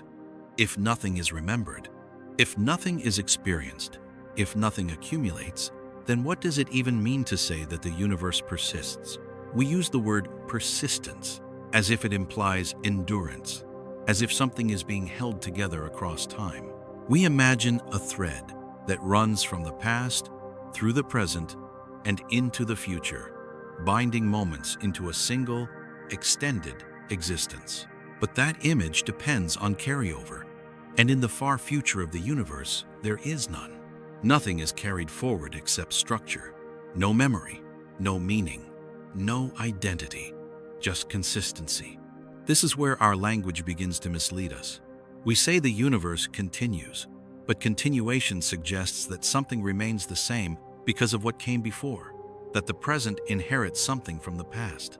In a heat-dead universe, inheritance disappears. Each moment exists fully on its own terms. governed by the same laws as the moment before it, but not containing it in any meaningful way. The universe does not persist like a story. It persists like a rule. This distinction is subtle, but essential. A story carries forward characters, consequences, arcs. It builds meaning by accumulation. What happened earlier changes what can happen later. A rule does not accumulate. It applies, moment after moment. In the far future, the universe behaves less like a narrative and more like an equation being evaluated over and over again with nearly identical inputs. The output barely changes, and no output is stored. This reframes persistence not as endurance, but as repetition without memory. The universe is not holding on to itself. It is simply not stopping. Stopping would require a condition that breaks the rules. No such condition appears. So the universe does not persist because it remembers what it was. It persists because nothing interrupts what it is. This idea strips persistence of drama. It is not a triumph. It is not resilience. It is not survival. Survival implies threat. There is no threat. In the heat-dead future, nothing is trying to erase the universe. Nothing is pressing against it, demanding that it justify its existence. Nothing challenges the continuation of space-time or the fields that inhabit it. Persistence is effortless. And effortlessness is what makes it feel so empty to us. We are used to persistence being costly. Lives persist by consuming energy. Structures persist by resisting decay. Meaning persists by being reinforced, remembered, defended. The universe persists by doing nothing. This is a difficult inversion to accept. We expect that if nothing is carried forward, no memory, no experience, no purpose, then existence should somehow fade. But fading is also a process, and processes require gradients. In a universe at equilibrium, even fading has nowhere to go. So existence remains at a kind of baseline, neither intensifying nor diminishing. It simply occupies. This leads to a strange realization. The universe does not persist through time. Time persists through the universe. Space-time is not something the universe moves inside of. It is what the universe is. As long as space-time remains a valid description, temporal succession remains valid. The universe does not need to carry anything forward for time to keep ordering states. Each state replaces the previous one without inheriting it. No continuity of content, only continuity of form. This makes persistence feel almost meaningless to us because we associate continuity with identity. We believe that something is the same thing over time because it retains properties, memories, or structures. But in the far future, identity dissolves. There is no same universe in the narrative sense. There is only a universe described by the same equations at different coordinates along time. Sameness becomes mathematical, not historical. This challenges the idea that existence has a center or a core that persists across time. There is no cosmic self being maintained, no essence being preserved, just a framework that does not collapse. This framework does not care whether it has existed for 10 billion years or 10 trillion years. Duration does not accumulate weight. It does not thicken reality. Without memory, the universe does not become more established the longer it exists. It does not become more fragile either. It is indifferent to its own age. This indifference removes another layer of anxiety we often project onto the future. We imagine that infinite time must eventually lead to instability, that something must break simply because it has gone on for too long. But too long is a concept rooted in fatigue, decay, and tolerance. The universe does not fatigue. Its laws do not wear out. They do not get tired of being applied. As far as we can tell, the rules governing space-time and fields do not contain a clock that counts down toward failure. So the universe does not persist despite infinite time. It persists because infinite time does not stress it. This is the quiet cruelty or quiet mercy of an indifferent cosmos. It does not collapse under the weight of its own duration. It simply does not feel that weight. This also means that the far future is not a long wait for anything. Waiting implies anticipation.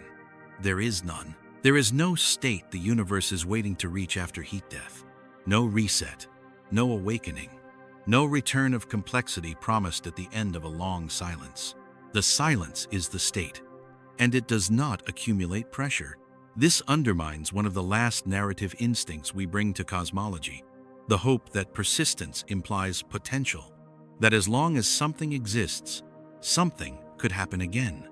In a maximum entropy universe, potential collapses, not because the universe forbids novelty out of principle, but because the conditions that generate novelty are gone. Persistence does not imply possibility. It only implies allowance.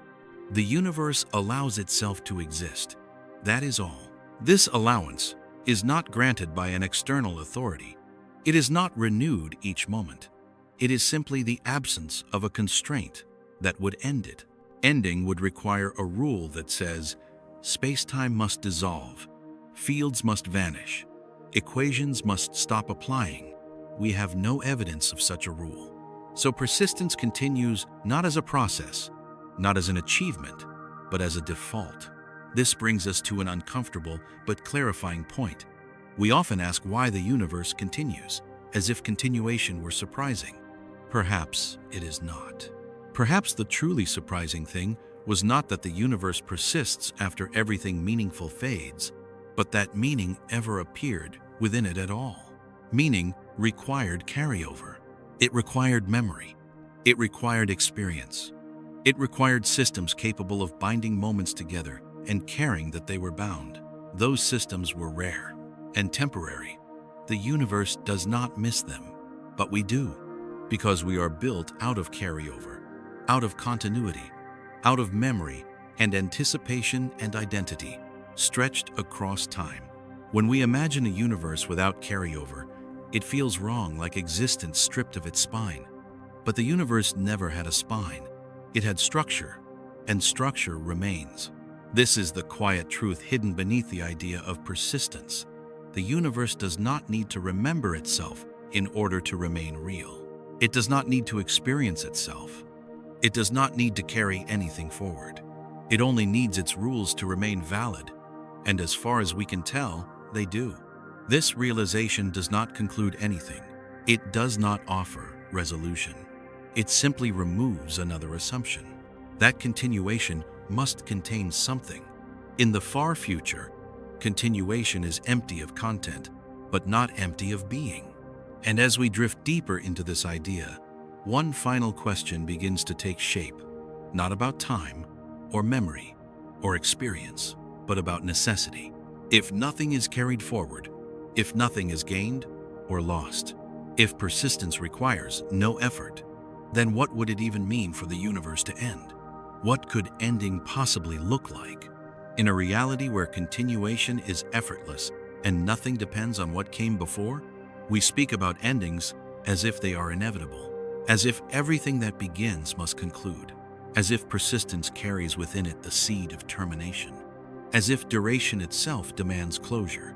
But the universe does not share this intuition. In the far future, the idea of an ending becomes strangely undefined, not postponed, not delayed, undefined, because an ending requires something very specific, a condition that forces change to stop and prevents continuation from resuming. An ending is not just the absence of activity, it is the removal of the framework that allows activity or even stillness to exist at all. And nothing in our current understanding of physics points to such a condition. Heat death is often mistaken for an ending because it feels final to us. Nothing interesting happens anymore. No complexity remains. No observers survive. Meaning evaporates. But none of these are requirements for existence to cease. They are requirements for stories to cease. The universe does not end when stories end. It simply becomes a place where stories can no longer form. This distinction matters more than it first appears. An ending, in the human sense, is a boundary, a last page, a final moment that stands apart from all others and gives shape to what came before. Endings compress meaning. They allow reflection. They provide symmetry. The universe does not compress. It does not reflect. It does not seek symmetry in narrative terms. Once the universe reaches equilibrium, it does not arrive at a terminal frame. It arrives at a condition that remains stable under the rules that govern it. And stability is not a countdown. There is no ticking clock embedded in equilibrium, quietly preparing the universe to shut itself off. There is no cosmic expiration date hidden inside maximum entropy. Equilibrium does not decay. It persists. This is deeply counterintuitive because we are used to systems failing. Machines break, bodies age, structures weaken. Everything we interact with exists in environments that drain them over time. The universe is not in an environment. There is nothing outside it applying pressure. There is nothing beyond it demanding that it justify its continued presence. Ending, for the universe, would require something fundamentally different from exhaustion or decay. It would require a rule that says, space-time itself is no longer allowed. And we have no evidence such a rule exists. This is why cosmology struggles to speak meaningfully about the end of everything. We can describe scenarios where stars vanish, matter decays, black holes evaporate, and structure dissolves. But none of these eliminate the stage on which reality is defined. They clear the stage. They do not dismantle it. So when we ask why the universe continues even when nothing happens, we are implicitly assuming that nothing happening should trigger an ending. But nothing happening is not a trigger. It is a state. And states do not end themselves. Endings require asymmetry, some pressure that forces transition. In a universe that has eliminated all gradients, asymmetry disappears. There is nothing pushing reality toward non-existence. The universe does not lean toward an ending. It rests. This reframes the fear of infinite existence. We imagine infinity as something unstable, something that must eventually break under its own weight.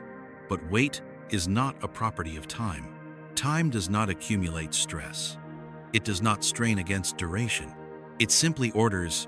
So the far future does not feel like an unresolved ending from the universe's perspective. It does not feel unresolved at all. It is complete. Complete does not mean finished. It means self-sufficient. The universe no longer needs to transition into anything else. It has reached a configuration that does not compel further change. And because it does not compel change, it also does not compel termination. This is where the idea of why finally loses its grip. Why does the universe not end? Because there is nothing that would make it. No law demands it. No instability requires it. No purpose points toward it. Ending would be arbitrary. And the universe does not act arbitrarily. This does not mean the universe is eternal in some triumphant or meaningful sense. Eternity, like ending, is a human narrative category. It implies significance stretched across time. The universe does not stretch significance. It stretches existence. And existence does not need to culminate. This can feel unsettling because we are creatures who crave closure. We feel uneasy when things do not resolve. We want the final chord, the last sentence, the conclusion that justifies the beginning. But the universe is not structured like a composition. It does not build tension with the intention of release. It simply follows its rules until there is no tension left to build. And when tension disappears, nothing instructs the universe to stop. This absence of an ending is not dramatic. It does not announce itself. It is not a cliff. It is a flat horizon that never arrives. We often imagine the end of the universe as a moment, a line we could, in principle, point to. But the far future offers no such moment. There is no last second, no final frame.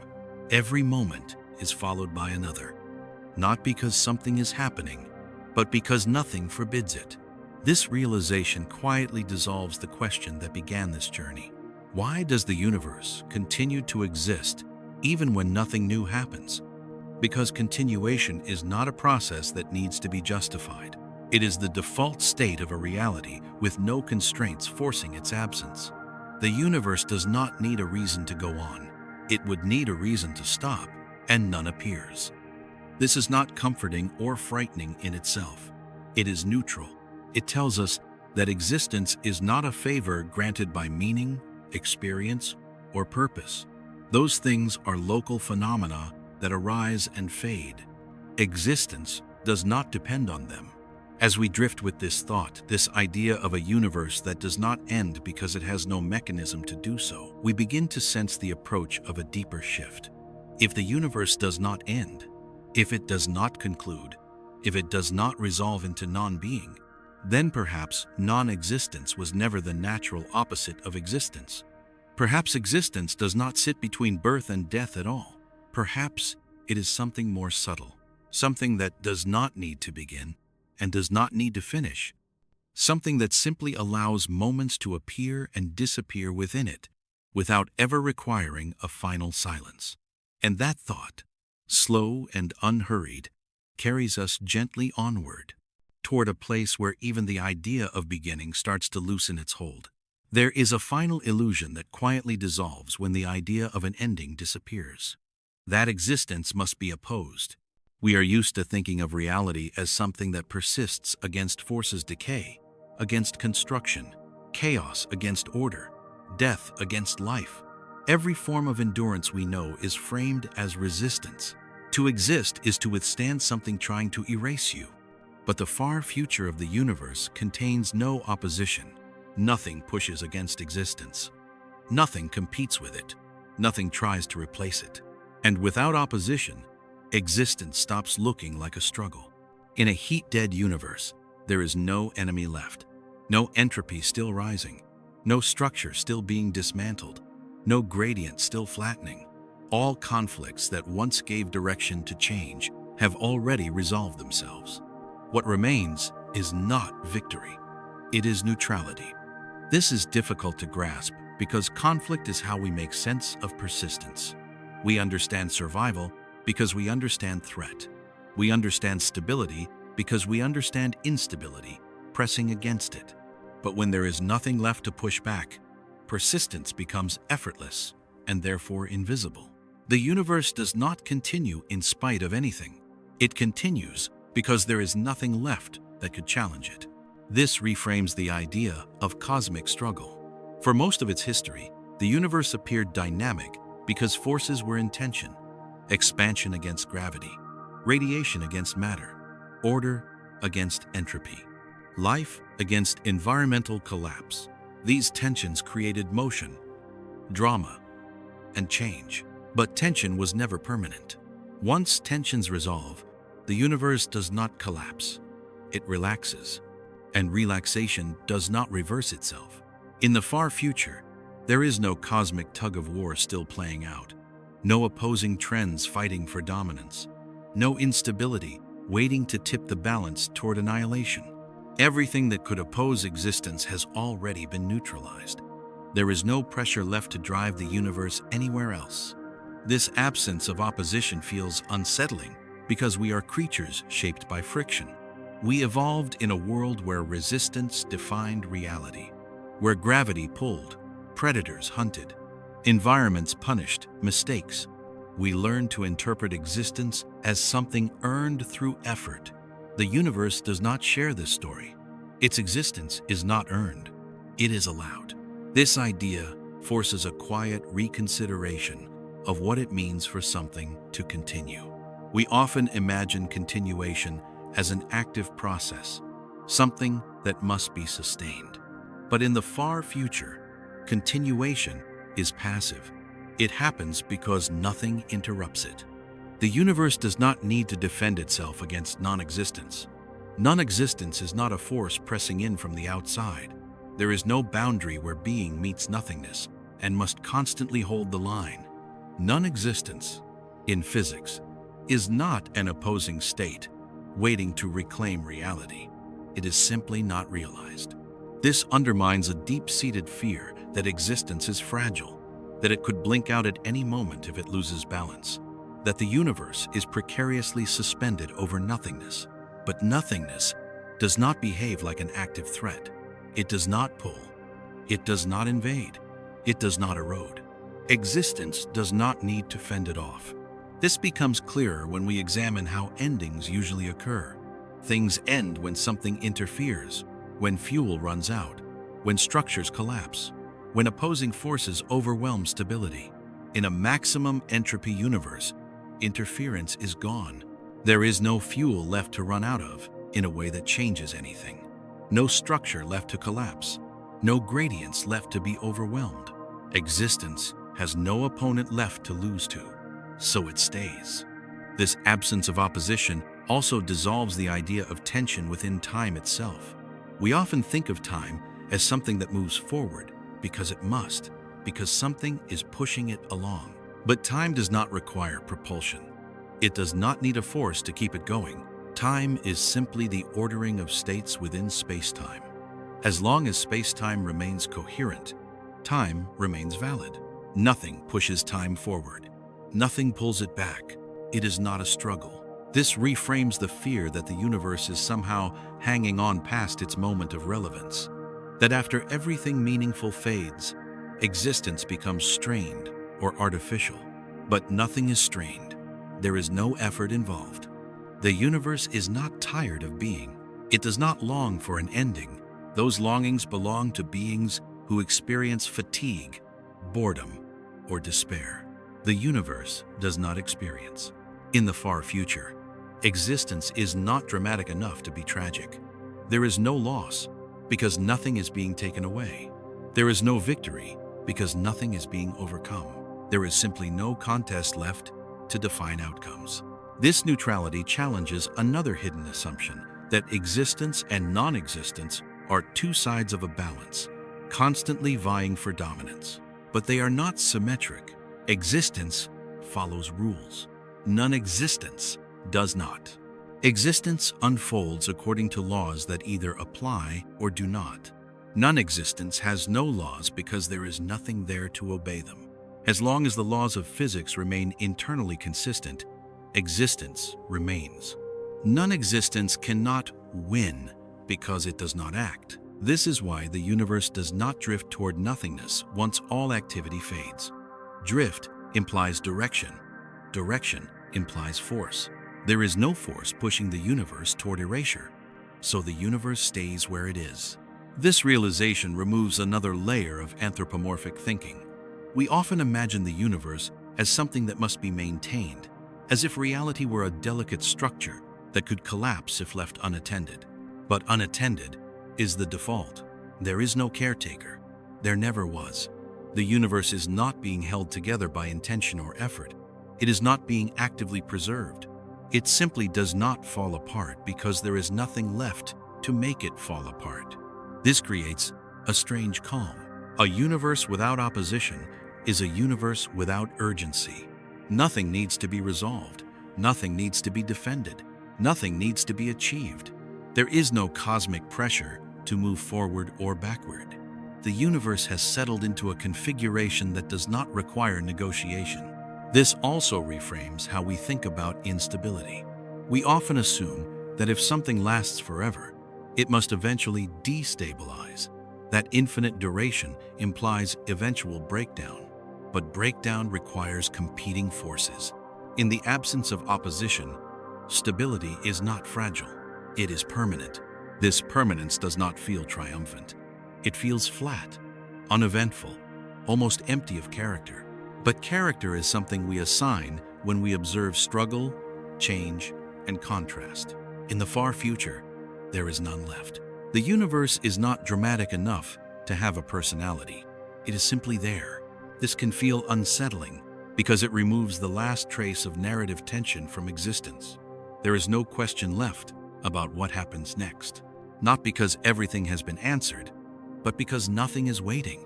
The future is not open in the way we understand openness. It is not full of branching possibilities. It is full of repetition.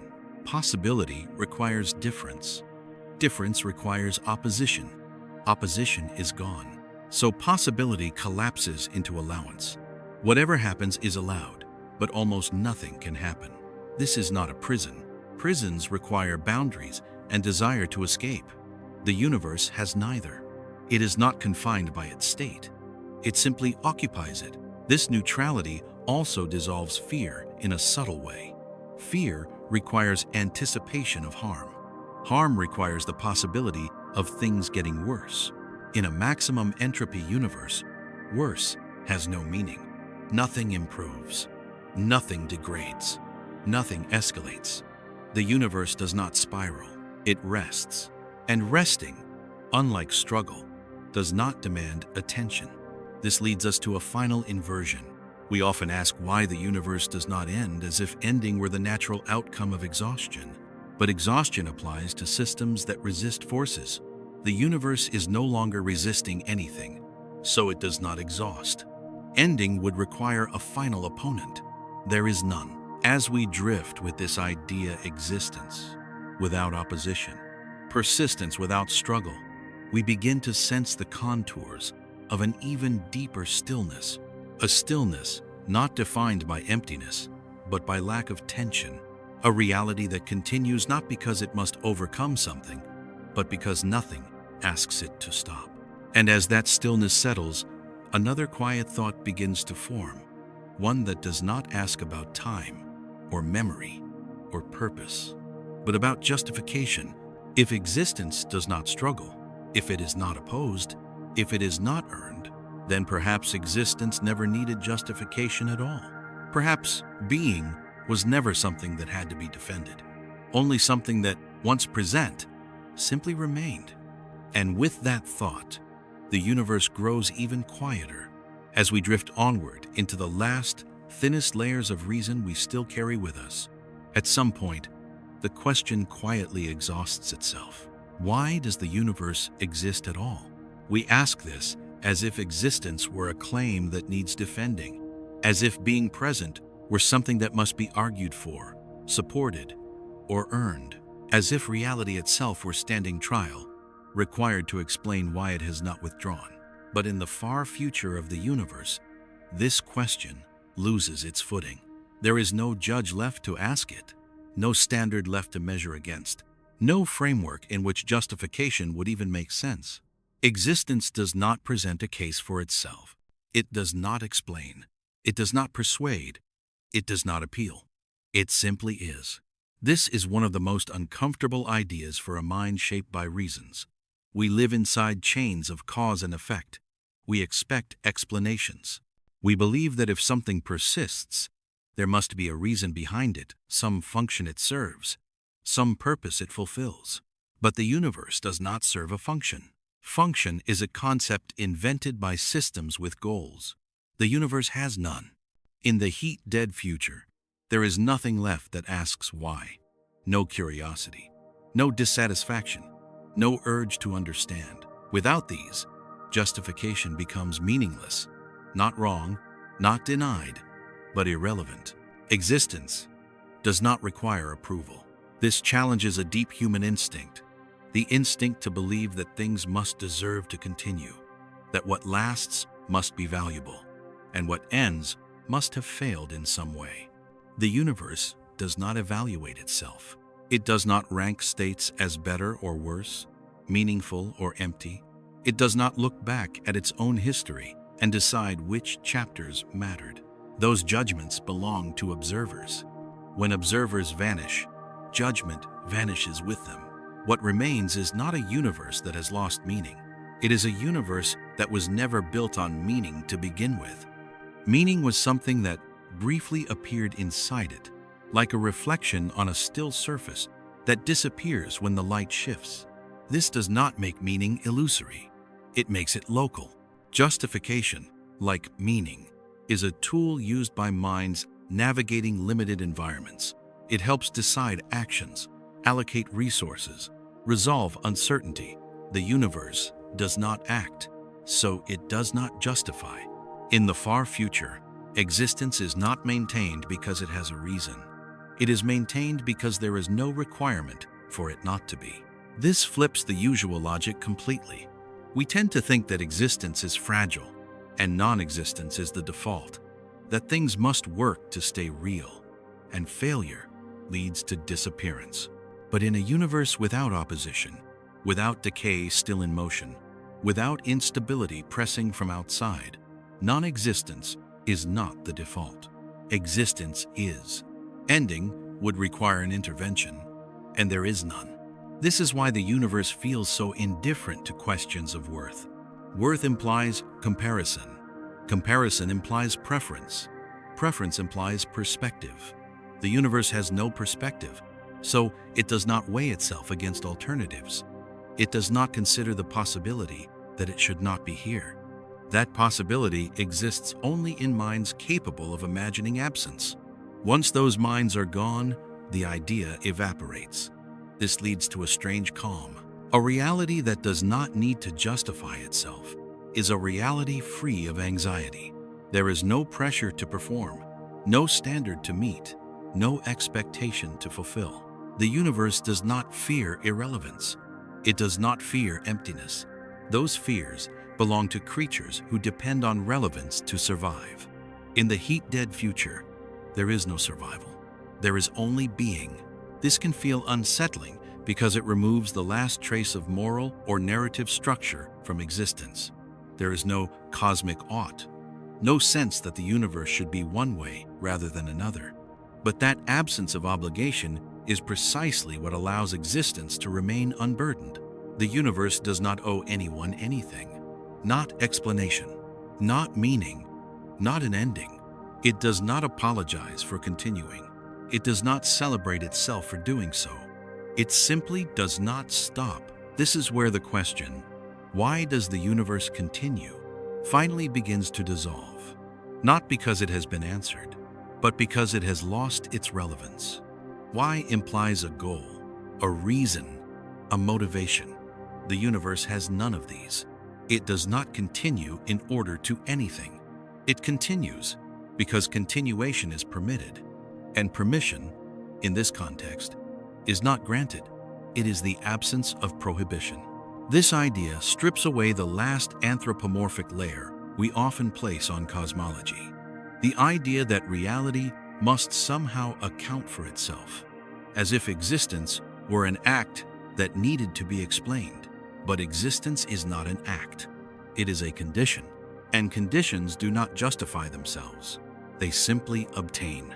This reframing can feel stark, even cold, but it also carries a strange relief.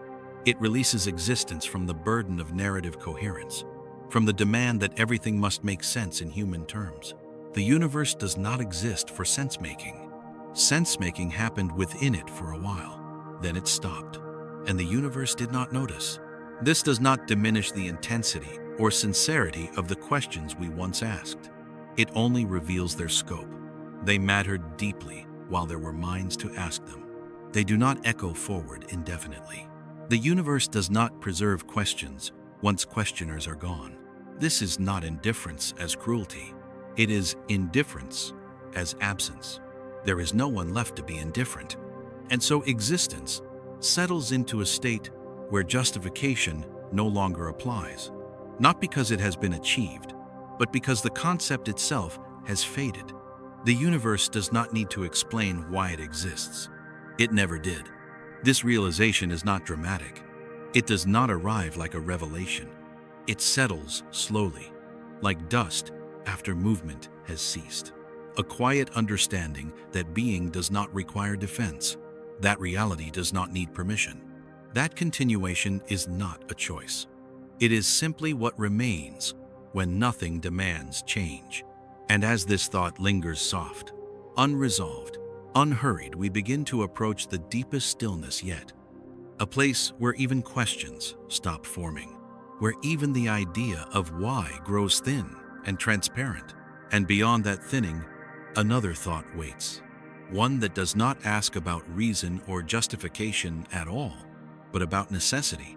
If existence does not need to be justified, if it does not need to be opposed, if it does not need to be experienced, then perhaps existence does not need to be necessary either.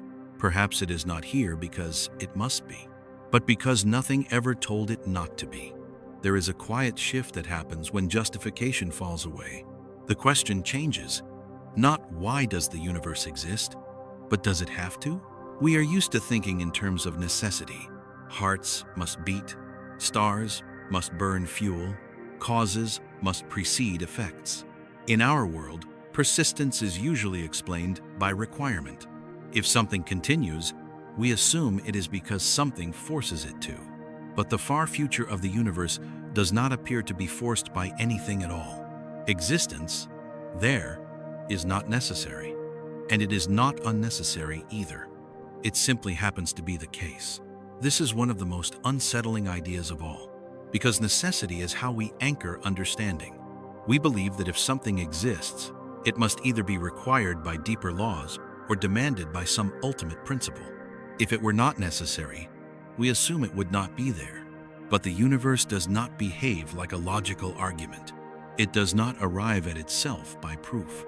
In the heat-dead future, there is no sense in which the universe must continue. There is no rule that says reality is obligated to persist. No axiom that demands space-time remain intact forever.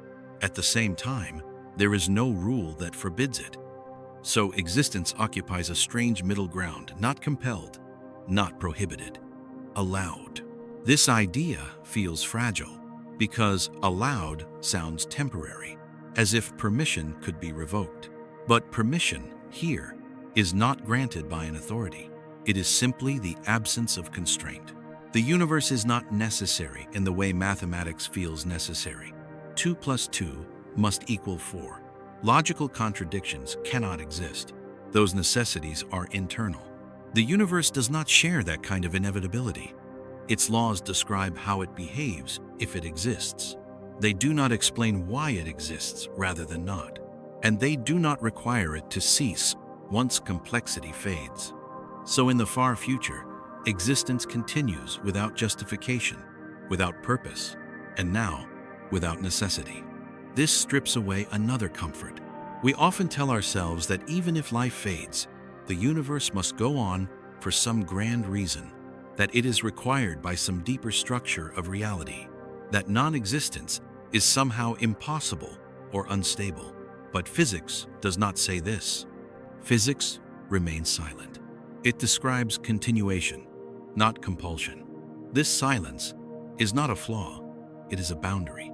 It tells us that necessity is not written into the fabric of being. Existence is not guaranteed by logic. It is not demanded by purpose. It is not enforced by meaning. It is simply what happens when nothing interrupts it. This makes the far future feel strangely contingent, as if reality itself is resting on nothing more than the absence of a stopping condition. But contingency does not imply fragility. Something can be contingent and still persist indefinitely if nothing ever arises to end it. The universe does not need to be necessary to last forever. It only needs to avoid contradiction, and so far, it does. This reframes the way we think about non-existence. We often imagine non-existence as the default state, the background to which everything returns when it fails. But non-existence is not a state the universe is moving toward. It is not a basin pulling reality inward. It is simply the absence of reality. And absence does not exert force. So existence does not have to justify itself against non-existence. It does not have to prove its necessity. It just remains, because nothing requires it not to. This can feel deeply unsatisfying, because it denies us the final explanation we crave. We want a reason beneath all reasons, a necessity beneath all contingencies. But the universe offers no such foundation. It offers persistence without mandate. This does not make existence arbitrary in the sense of random choice. It makes it non-teleological, not aimed, not required, not selected for. The universe is not here because it must be. It is here because it is. This realization dissolves another human habit, the habit of expecting reality to answer us, to explain itself in terms that resolve discomfort. But the far future does not comfort. It clarifies. It shows us a universe that continues without needing permission from logic, meaning, or necessity. a universe that does not owe us an explanation. This can feel cold, but it also removes pressure. If existence does not need to be necessary, then it also does not need to be optimal, or justified, or improved. It does not need to be redeemed by complexity. The quiet universe after heat death is not a failure of necessity. It is simply a configuration that remains possible. This leads to a subtle inversion. Perhaps the question was never, why does the universe continue? Perhaps the deeper question is why we expected it to stop. Why we assumed existence needed a reason to persist rather than a reason to end. That assumption comes from living short lives, in fragile bodies, inside systems where persistence is costly and endings are common. The universe does not live inside such a system. It is the system. And systems do not need to be necessary to exist. They only need to be coherent. As we sit with this thought, existence without necessity, persistence without mandate, the universe grows even quieter. There is no urgency left in it, no requirement to resolve itself, no demand to conclude. And in that quiet, another idea begins to surface, thin, distant, almost transparent. If existence does not need to be necessary, if it does not need to be justified, if it does not need to be experienced, then perhaps existence does not even need to be preferred. Perhaps reality does not care whether it is here or not. And if that is true, then the final stillness is not about ending or continuation at all, but about indifference so complete that even the question of being loses its weight. At the deepest layer of this silence, even preference dissolves. We are accustomed to thinking that existence must, in some way, want to exist, that being present is better than not being present. That reality leans toward itself, choosing continuation over absence. But the far future of the universe shows no such leaning. There is no preference at the core of reality. The universe does not favor being over non-being. It does not resist absence. It does not cling to presence. It simply does not choose. This idea is unsettling because preference is how we orient ourselves. We live by inclination toward warmth, toward light, toward continuation. We assume that what persists must, in some sense, prefer to persist. But preference is an internal state. It requires evaluation, and evaluation requires experience. The universe does not evaluate itself. In the heat-dead future, there is no sense in which reality is glad to exist or afraid to end. Those emotions belong to organisms that evolved under pressure, where preference was necessary for survival. The universe never needed to survive. It has never been under threat, so it has never learned to care. This is not indifference as neglect or apathy. Apathy implies a choice not to care.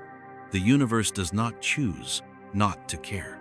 It simply does not possess the machinery required for caring to exist. At the most fundamental level, the laws of physics do not encode preference. They describe relationships, constraints, and symmetries. They do not rank outcomes as better or worse. They do not favor continuation over cessation. They only state what happens if a state exists. And in the far future, those statements continue to apply not because they are preferred, but because nothing invalidates them. This is the quiet heart of cosmic indifference. Existence is not upheld by desire. It is not defended by fear. It is not sustained by hope. It is sustained by nothing at all. This realization removes another subtle layer of anthropomorphism. We often imagine the universe as something that, deep down, wants to be, as if being is the default choice in a cosmic decision. But there is no decision. The universe does not choose to continue any more than it chose to begin. Choice requires alternatives to be weighed. There is no one to weigh them. So existence does not sit on one side of a scale, balancing itself against non-existence. The scale does not exist. This makes the persistence of reality feel strangely weightless, not heavy with significance, not anchored by necessity, just present without leaning.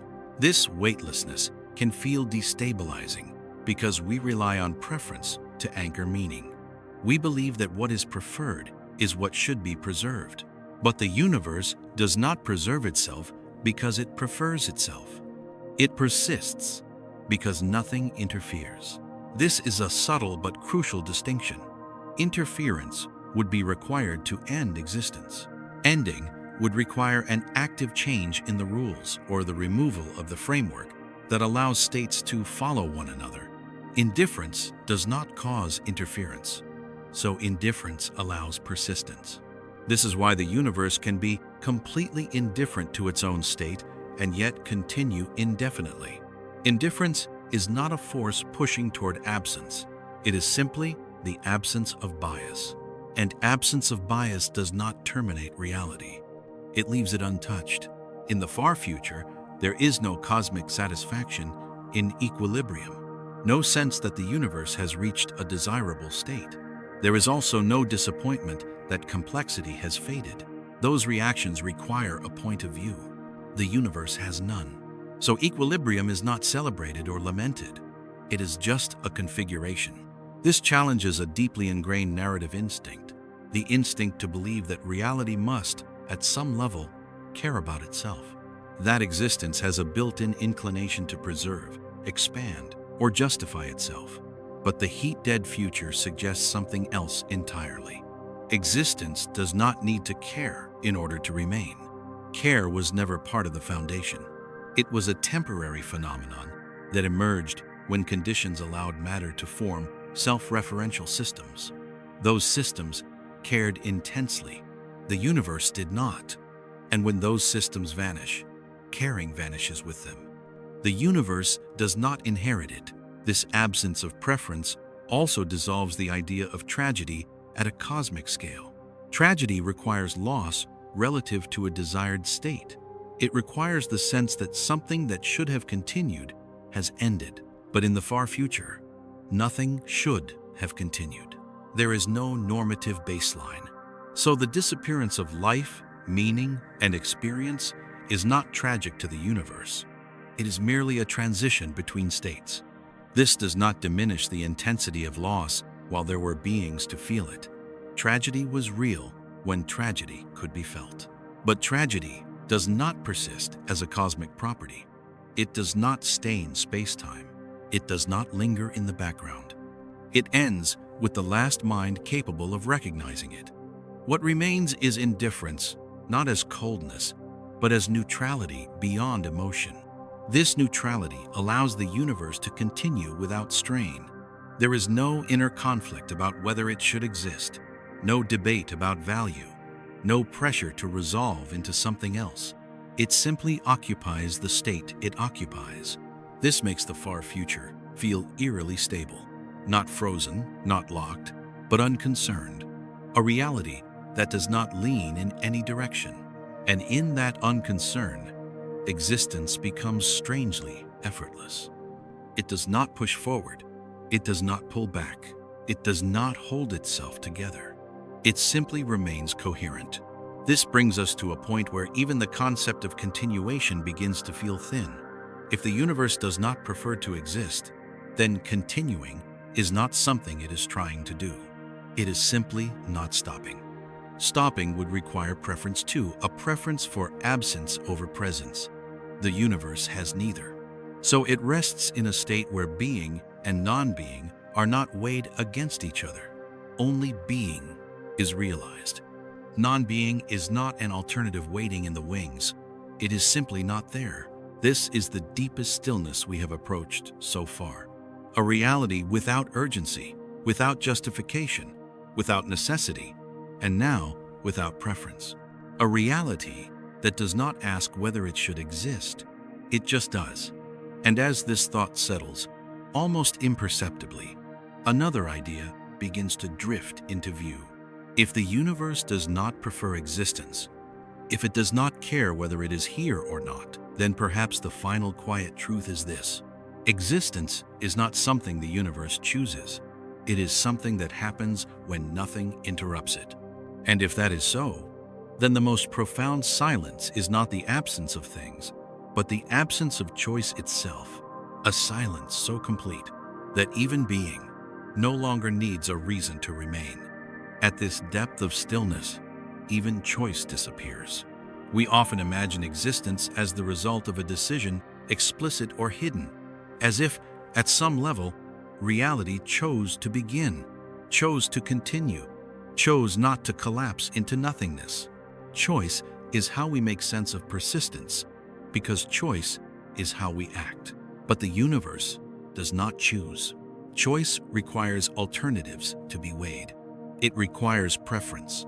It requires a point of view. None of these exist at the core of reality. In the far future, when every trace of intention has vanished, existence does not feel selected. It feels unselected, not favored over non-existence, not rescued from it, simply present, without having passed through a decision point. This is deeply unsettling, because choice is how we assign responsibility. We believe that if something happens, someone or something must have chosen it. That persistence implies will. But will is a feature of minds, and minds were temporary. When the last minds dissolve, the universe does not inherit their decision-making machinery. It does not continue because it wants to. It continues because nothing introduces a choice to end. There is no cosmic moment where reality asks itself whether it should go on. That moment never existed. Even at the beginning, there is no evidence that the universe chose to appear. There is no record of deliberation, no trace of intention. The laws of physics describe evolution, not volition. They explain how states follow one another, not why they were selected. And in the far future, this becomes even clearer. Existence does not sit at a crossroads between being and non-being. There is no crossroads. There is only a path that does not branch. This removes the last trace of drama from continuation. Drama requires decisions, turning points, forks, where something could have gone another way. In the heat-dead universe, there are no forks left. Everything that could branch already has, and those branches collapsed long ago into sameness. So the universe does not continue because it chooses existence over absence. It continues because absence never presents itself as an option. Non-existence is not a state the universe can enter by deciding to do so. There is no mechanism for choosing not to be. Choice implies control over alternatives. The universe does not stand outside itself to evaluate alternatives. It simply unfolds. This is why the idea of an end feels increasingly incoherent the deeper we go. Endings require decisions or failures. Something must choose to stop or be forced to stop by something else. But nothing forces the universe to stop, and nothing chooses to. So being persists not as an act, but as a condition that remains unchallenged. This reframes the idea of agency entirely. We often attribute agency to the universe when we speak metaphorically, saying it allows, permits, or lets things happen. But these words quietly reintroduce choice. In truth, the universe does not allow or forbid. It simply behaves according to rules that do not include preference. This makes existence feel strangely impersonal, almost anonymous. A reality without authorship, no signature, no intent behind the fact that it is here. And yet, it is here. This absence of choice also dissolves the last trace of responsibility we sometimes project onto the cosmos. We ask whether the universe is responsible for suffering, for impermanence, for loss. Responsibility requires agency. The universe has none. Suffering existed while minds existed to suffer. Loss mattered while beings existed to grieve. When those beings vanish, suffering and loss do not echo forward as moral stains. They end. The universe does not answer for them. This is not absolution. It is irrelevance. Moral categories do not apply beyond the systems that generate them. In the far future, existence is beyond praise and beyond blame. It is beyond choice. This can feel deeply unsettling because it removes the last trace of intentional structure from reality. We are left with a universe that does not choose to be here, does not choose to remain, and does not choose to end. It simply is, and that is not defended by decision. It is not upheld by will. It is not sustained by commitment. It is just not interrupted. This brings us to a subtle inversion of how we usually think about control. We often believe that to continue, something must exert control, that stability requires maintenance, that without active management, things fall apart. But in the far future, there is nothing left to manage, no complexity to maintain, no imbalance to correct, no structure to defend. So control disappears, and with it, choice. What remains is a kind of automaticity, not mechanical, not intentional, but structural. Reality follows from itself, without deliberation. This automaticity is not blind. It is not purposeful either. It is simply consistent. The universe does not ask whether it should exist tomorrow. Tomorrow exists because today exists, and nothing breaks the link. This link is not chosen. It is given by the structure of space-time itself. And this is where the question that once felt so urgent finally loses its force. Why does the universe continue? Because continuation is not something it does. It is something that happens when nothing intervenes. The universe is not active in its persistence. It is passive. This passivity is not weakness. It is depth. A depth where even the concept of choice becomes unnecessary. As we drift with this idea, being without choice, existence without decision, we begin to approach the final quiet. A place where even the language of continuation feels too active, where going on implies motion that no longer matters. And beyond that, something even thinner waits. If existence does not choose, if it does not prefer, if it does not justify itself, then perhaps the final truth is not about why the universe exists, but about how existence itself is nothing more than the absence of interruption, a silence so complete that even choice has faded from it. And in that silence, reality remains not because it decided to, but because nothing ever told it to stop. At this depth, the word continuation begins to feel misleading. It suggests motion. It suggests effort. It suggests that something is actively being carried forward. But what remains of the universe now is quieter than that. The universe does not continue. It is simply not interrupted. This distinction is subtle, but it changes everything. We are used to thinking of reality as something that flows like a river, moving from source to mouth. But rivers flow because gravity pulls them, because terrain shapes them, because energy is being spent. In the far future of the universe, nothing is pulling, nothing is shaping, nothing is being spent. So the image of flow no longer applies. What remains is a condition that persists only because no condition has arisen to end it. Interruption is an active concept. It requires a boundary, a force, a discontinuity. And in a universe that has dissolved all gradients, all tensions, all oppositions, there is nothing left capable of creating a discontinuity. The universe does not resist interruption. It simply never encounters it. This reframes the deepest fear hidden beneath the question of heat death. The fear is not really about emptiness or cold or silence. It is about the idea that existence should notice when it has gone too far, that there should be a moment when reality recognizes itself as finished. But recognition requires awareness, and awareness is gone. So there is no moment of recognition, no moment when the universe says, "This is enough." Without minds, there is no enough. There is only what is. In the far future, time still orders states, but nothing marks them. No event punctuates the sequence. No change announces itself as meaningful. And without marks, there is no place for interruption to insert itself. Interruption requires contrast. It requires a before and an after that differ sharply enough to be noticed. In a universe that has become almost perfectly uniform, There is nowhere for such contrast to arise. Everything blends. This is why heat death is not a cliff. It is a fog. You do not arrive at it. You simply realize, too late to point to a moment, that you are already inside it. And once inside, nothing pushes you out. The universe does not cross into non-existence because there is no edge to cross. Non-existence is not a region adjacent to existence. It is the absence of regions altogether.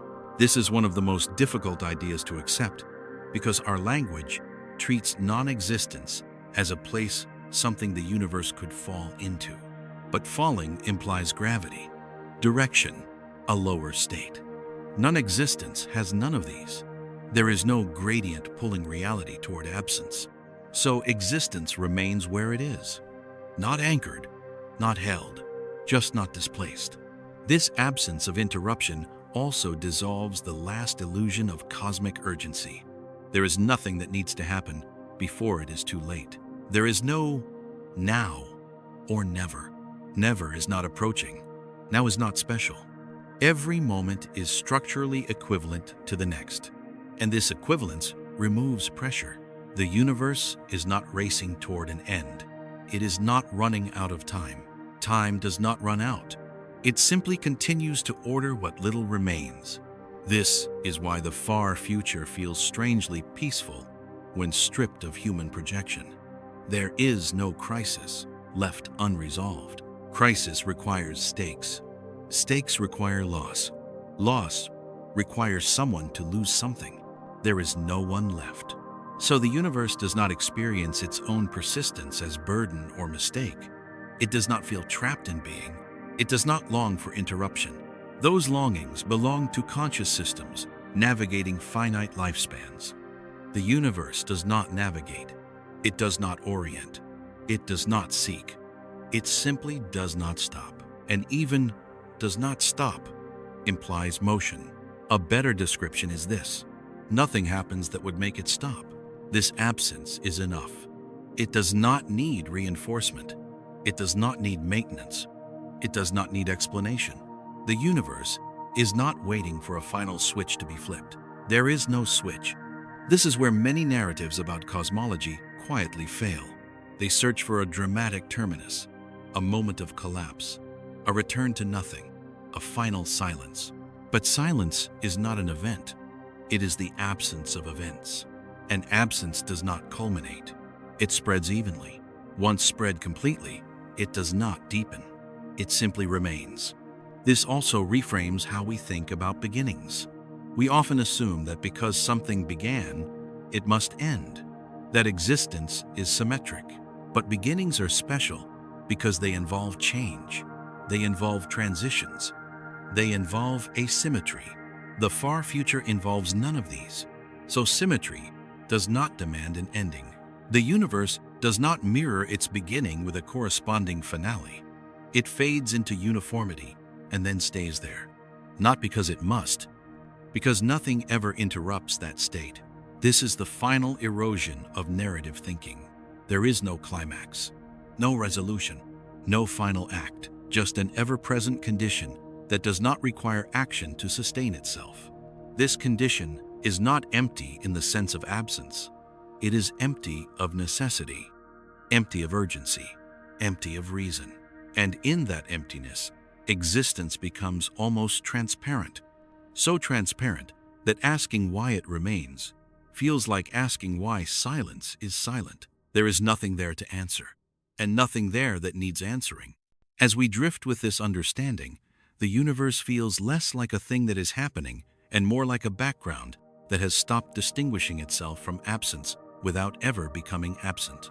A presence so thin it does not assert itself, so quiet it does not announce its own continuation. And in that quiet, another realization approaches slowly, without emphasis. If existence remains only because nothing interrupts it, then interruption, not existence, was always the anomaly. The universe did not need a reason to stay. It would have needed a reason to stop, and none ever came. So it remains. Not actively, not deliberately, just unbroken. And as this thought settles, there is very little left to say. only one more layer of quiet remains, a place where even the idea of existence becomes gentle enough to let go of the need to explain itself. And toward that place, we drift, not toward an ending, but into a stillness that has no opposite. At this point, even the idea of remaining becomes fragile, because remaining implies that something else could have happened instead. Contrast is how we recognize reality. Light against dark, sound against silence, movement against stillness. But in the far future of the universe, contrast has thinned to the point of near erasure, not eliminated, just no longer meaningful. Existence does not stand out against non-existence, because there is no boundary where one gives way to the other. There is no edge to cross, no line to mark the difference. Without contrast, being does not announce itself. It does not feel present. It does not feel absent either. It simply does not distinguish itself. This is perhaps the most alien state we can approach with thought, a reality so uniform that it does not even contrast with the idea of nothingness without ever becoming nothing. We tend to imagine non-existence as a dark void waiting beyond reality, but that image already contains contrast. Dark against light, void against presence. In the far future, such images no longer apply. There is no dark, because darkness requires eyes. There is no void, because void implies space being noticed as empty. Without observers, without experience, without memory, even emptiness loses its meaning. What remains is not an empty universe. It is a universe without emphasis. Everything that once made existence noticeable, events, structure, tension, awareness, has dissolved into sameness. And sameness, when complete enough, erases the ability to compare. Without comparison, nothing stands out. Without standing out, existence becomes quiet to the point of invisibility. This does not mean the universe has vanished. It means it no longer contrasts with alternatives that require a perspective to recognize. Contrast is a relationship, and relationships require related things capable of being compared. In the heat-dead universe, there are no such comparisons left. No hot and cold, no before and after that matters, no inside and outside, no observer and observed. These distinctions were scaffolding. They allowed reality to appear articulated. When they collapse, reality does not collapse with them. It becomes smooth. This smoothness is not emptiness. It is saturation. Everything is everywhere, in the only way it can be, uniformly, evenly, without variation large enough to matter. And in such saturation, existence does not assert itself. It does not say, "I am here." It does not need to. This is why the far future feels so difficult to imagine. Our minds rely on contrast to generate images, concepts, and meaning. When contrast fades, imagination loses traction. There is nothing to grab onto. The universe becomes something that cannot be pictured, only gestured toward. A state where being and not being are no longer opposed concepts. Not because they are the same, but because opposition itself has faded. This dissolves one of the last human intuitions, that existence must be distinguishable in order to be real. But distinguishable to whom? Reality does not require an audience. And without an audience, distinction loses purpose. Existence does not need to announce itself in order to persist.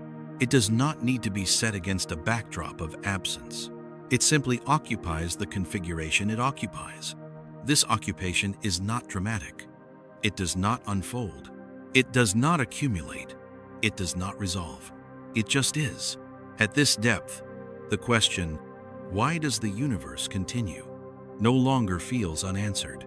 It feels misplaced. Continuation implies contrast with stopping. Stopping is not present, so continuation is not a choice or a process. It is just the lack of an alternative being realized.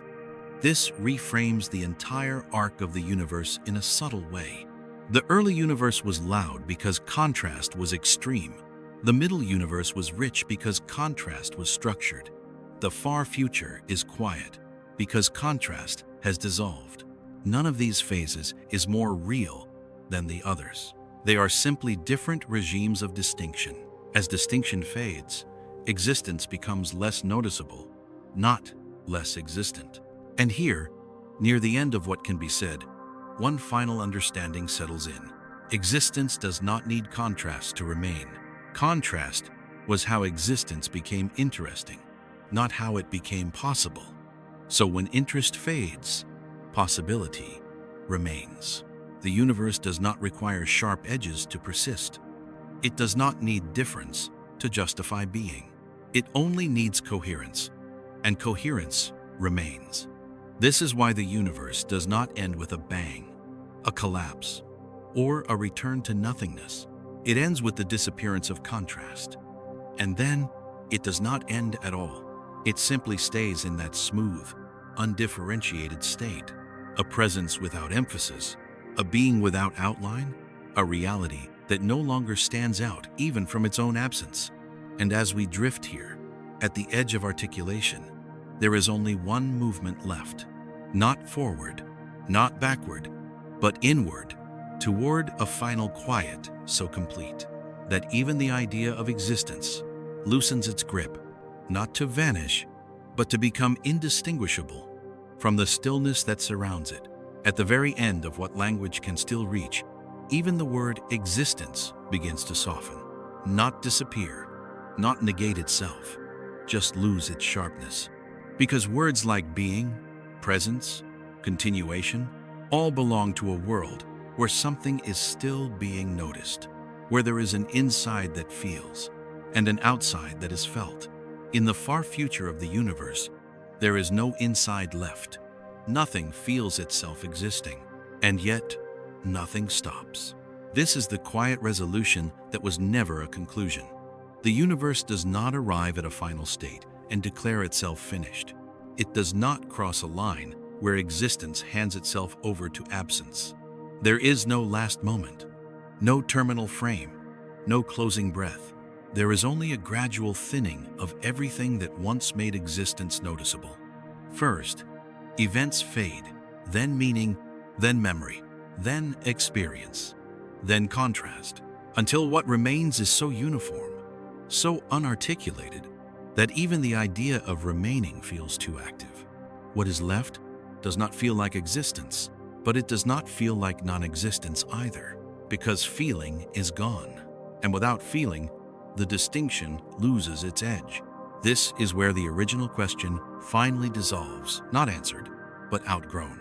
Why does the universe continue to exist even when nothing new happens? Because continuation was never something it did. It was something that happened. When nothing required interruption, the universe does not carry itself forward. It does not sustain itself. It does not affirm itself. It simply does not end. Ending would require a moment of separation, a break, a boundary, a decision. None ever arrives. So existence stretches into a state where it no longer announces itself, where it no longer contrasts with alternatives, where it no longer needs to be named, not because it has failed, but because everything that once framed it has quietly stepped away. In this final stillness, the universe is not empty in any experiential sense. There is no darkness, no cold, no loneliness. Those words belong to nervous systems, to perception, to expectation. Here, there is no one left to experience absence as loss. So absence is not present. There is only configuration, structure without narrative, time without texture, being without awareness. And this is not a tragedy. Tragedy requires a witness. It is not peace either. Peace requires relief. This is something deeper than both. A neutrality so complete that even neutrality is not felt. If you try to imagine this future, your mind will keep reaching for images, blackness, silence, void. But those are metaphors built from sensation. They cannot survive here. This future is not dark. Darkness requires eyes. It is not silent. Silence requires ears. It is not empty. Emptiness requires expectation. It is simply unexperienced, and yet fully real. This is the final inversion. The universe does not need to be experienced to exist. Experience was a temporary visitor. For a brief window, the universe felt itself through minds like yours. It noticed change.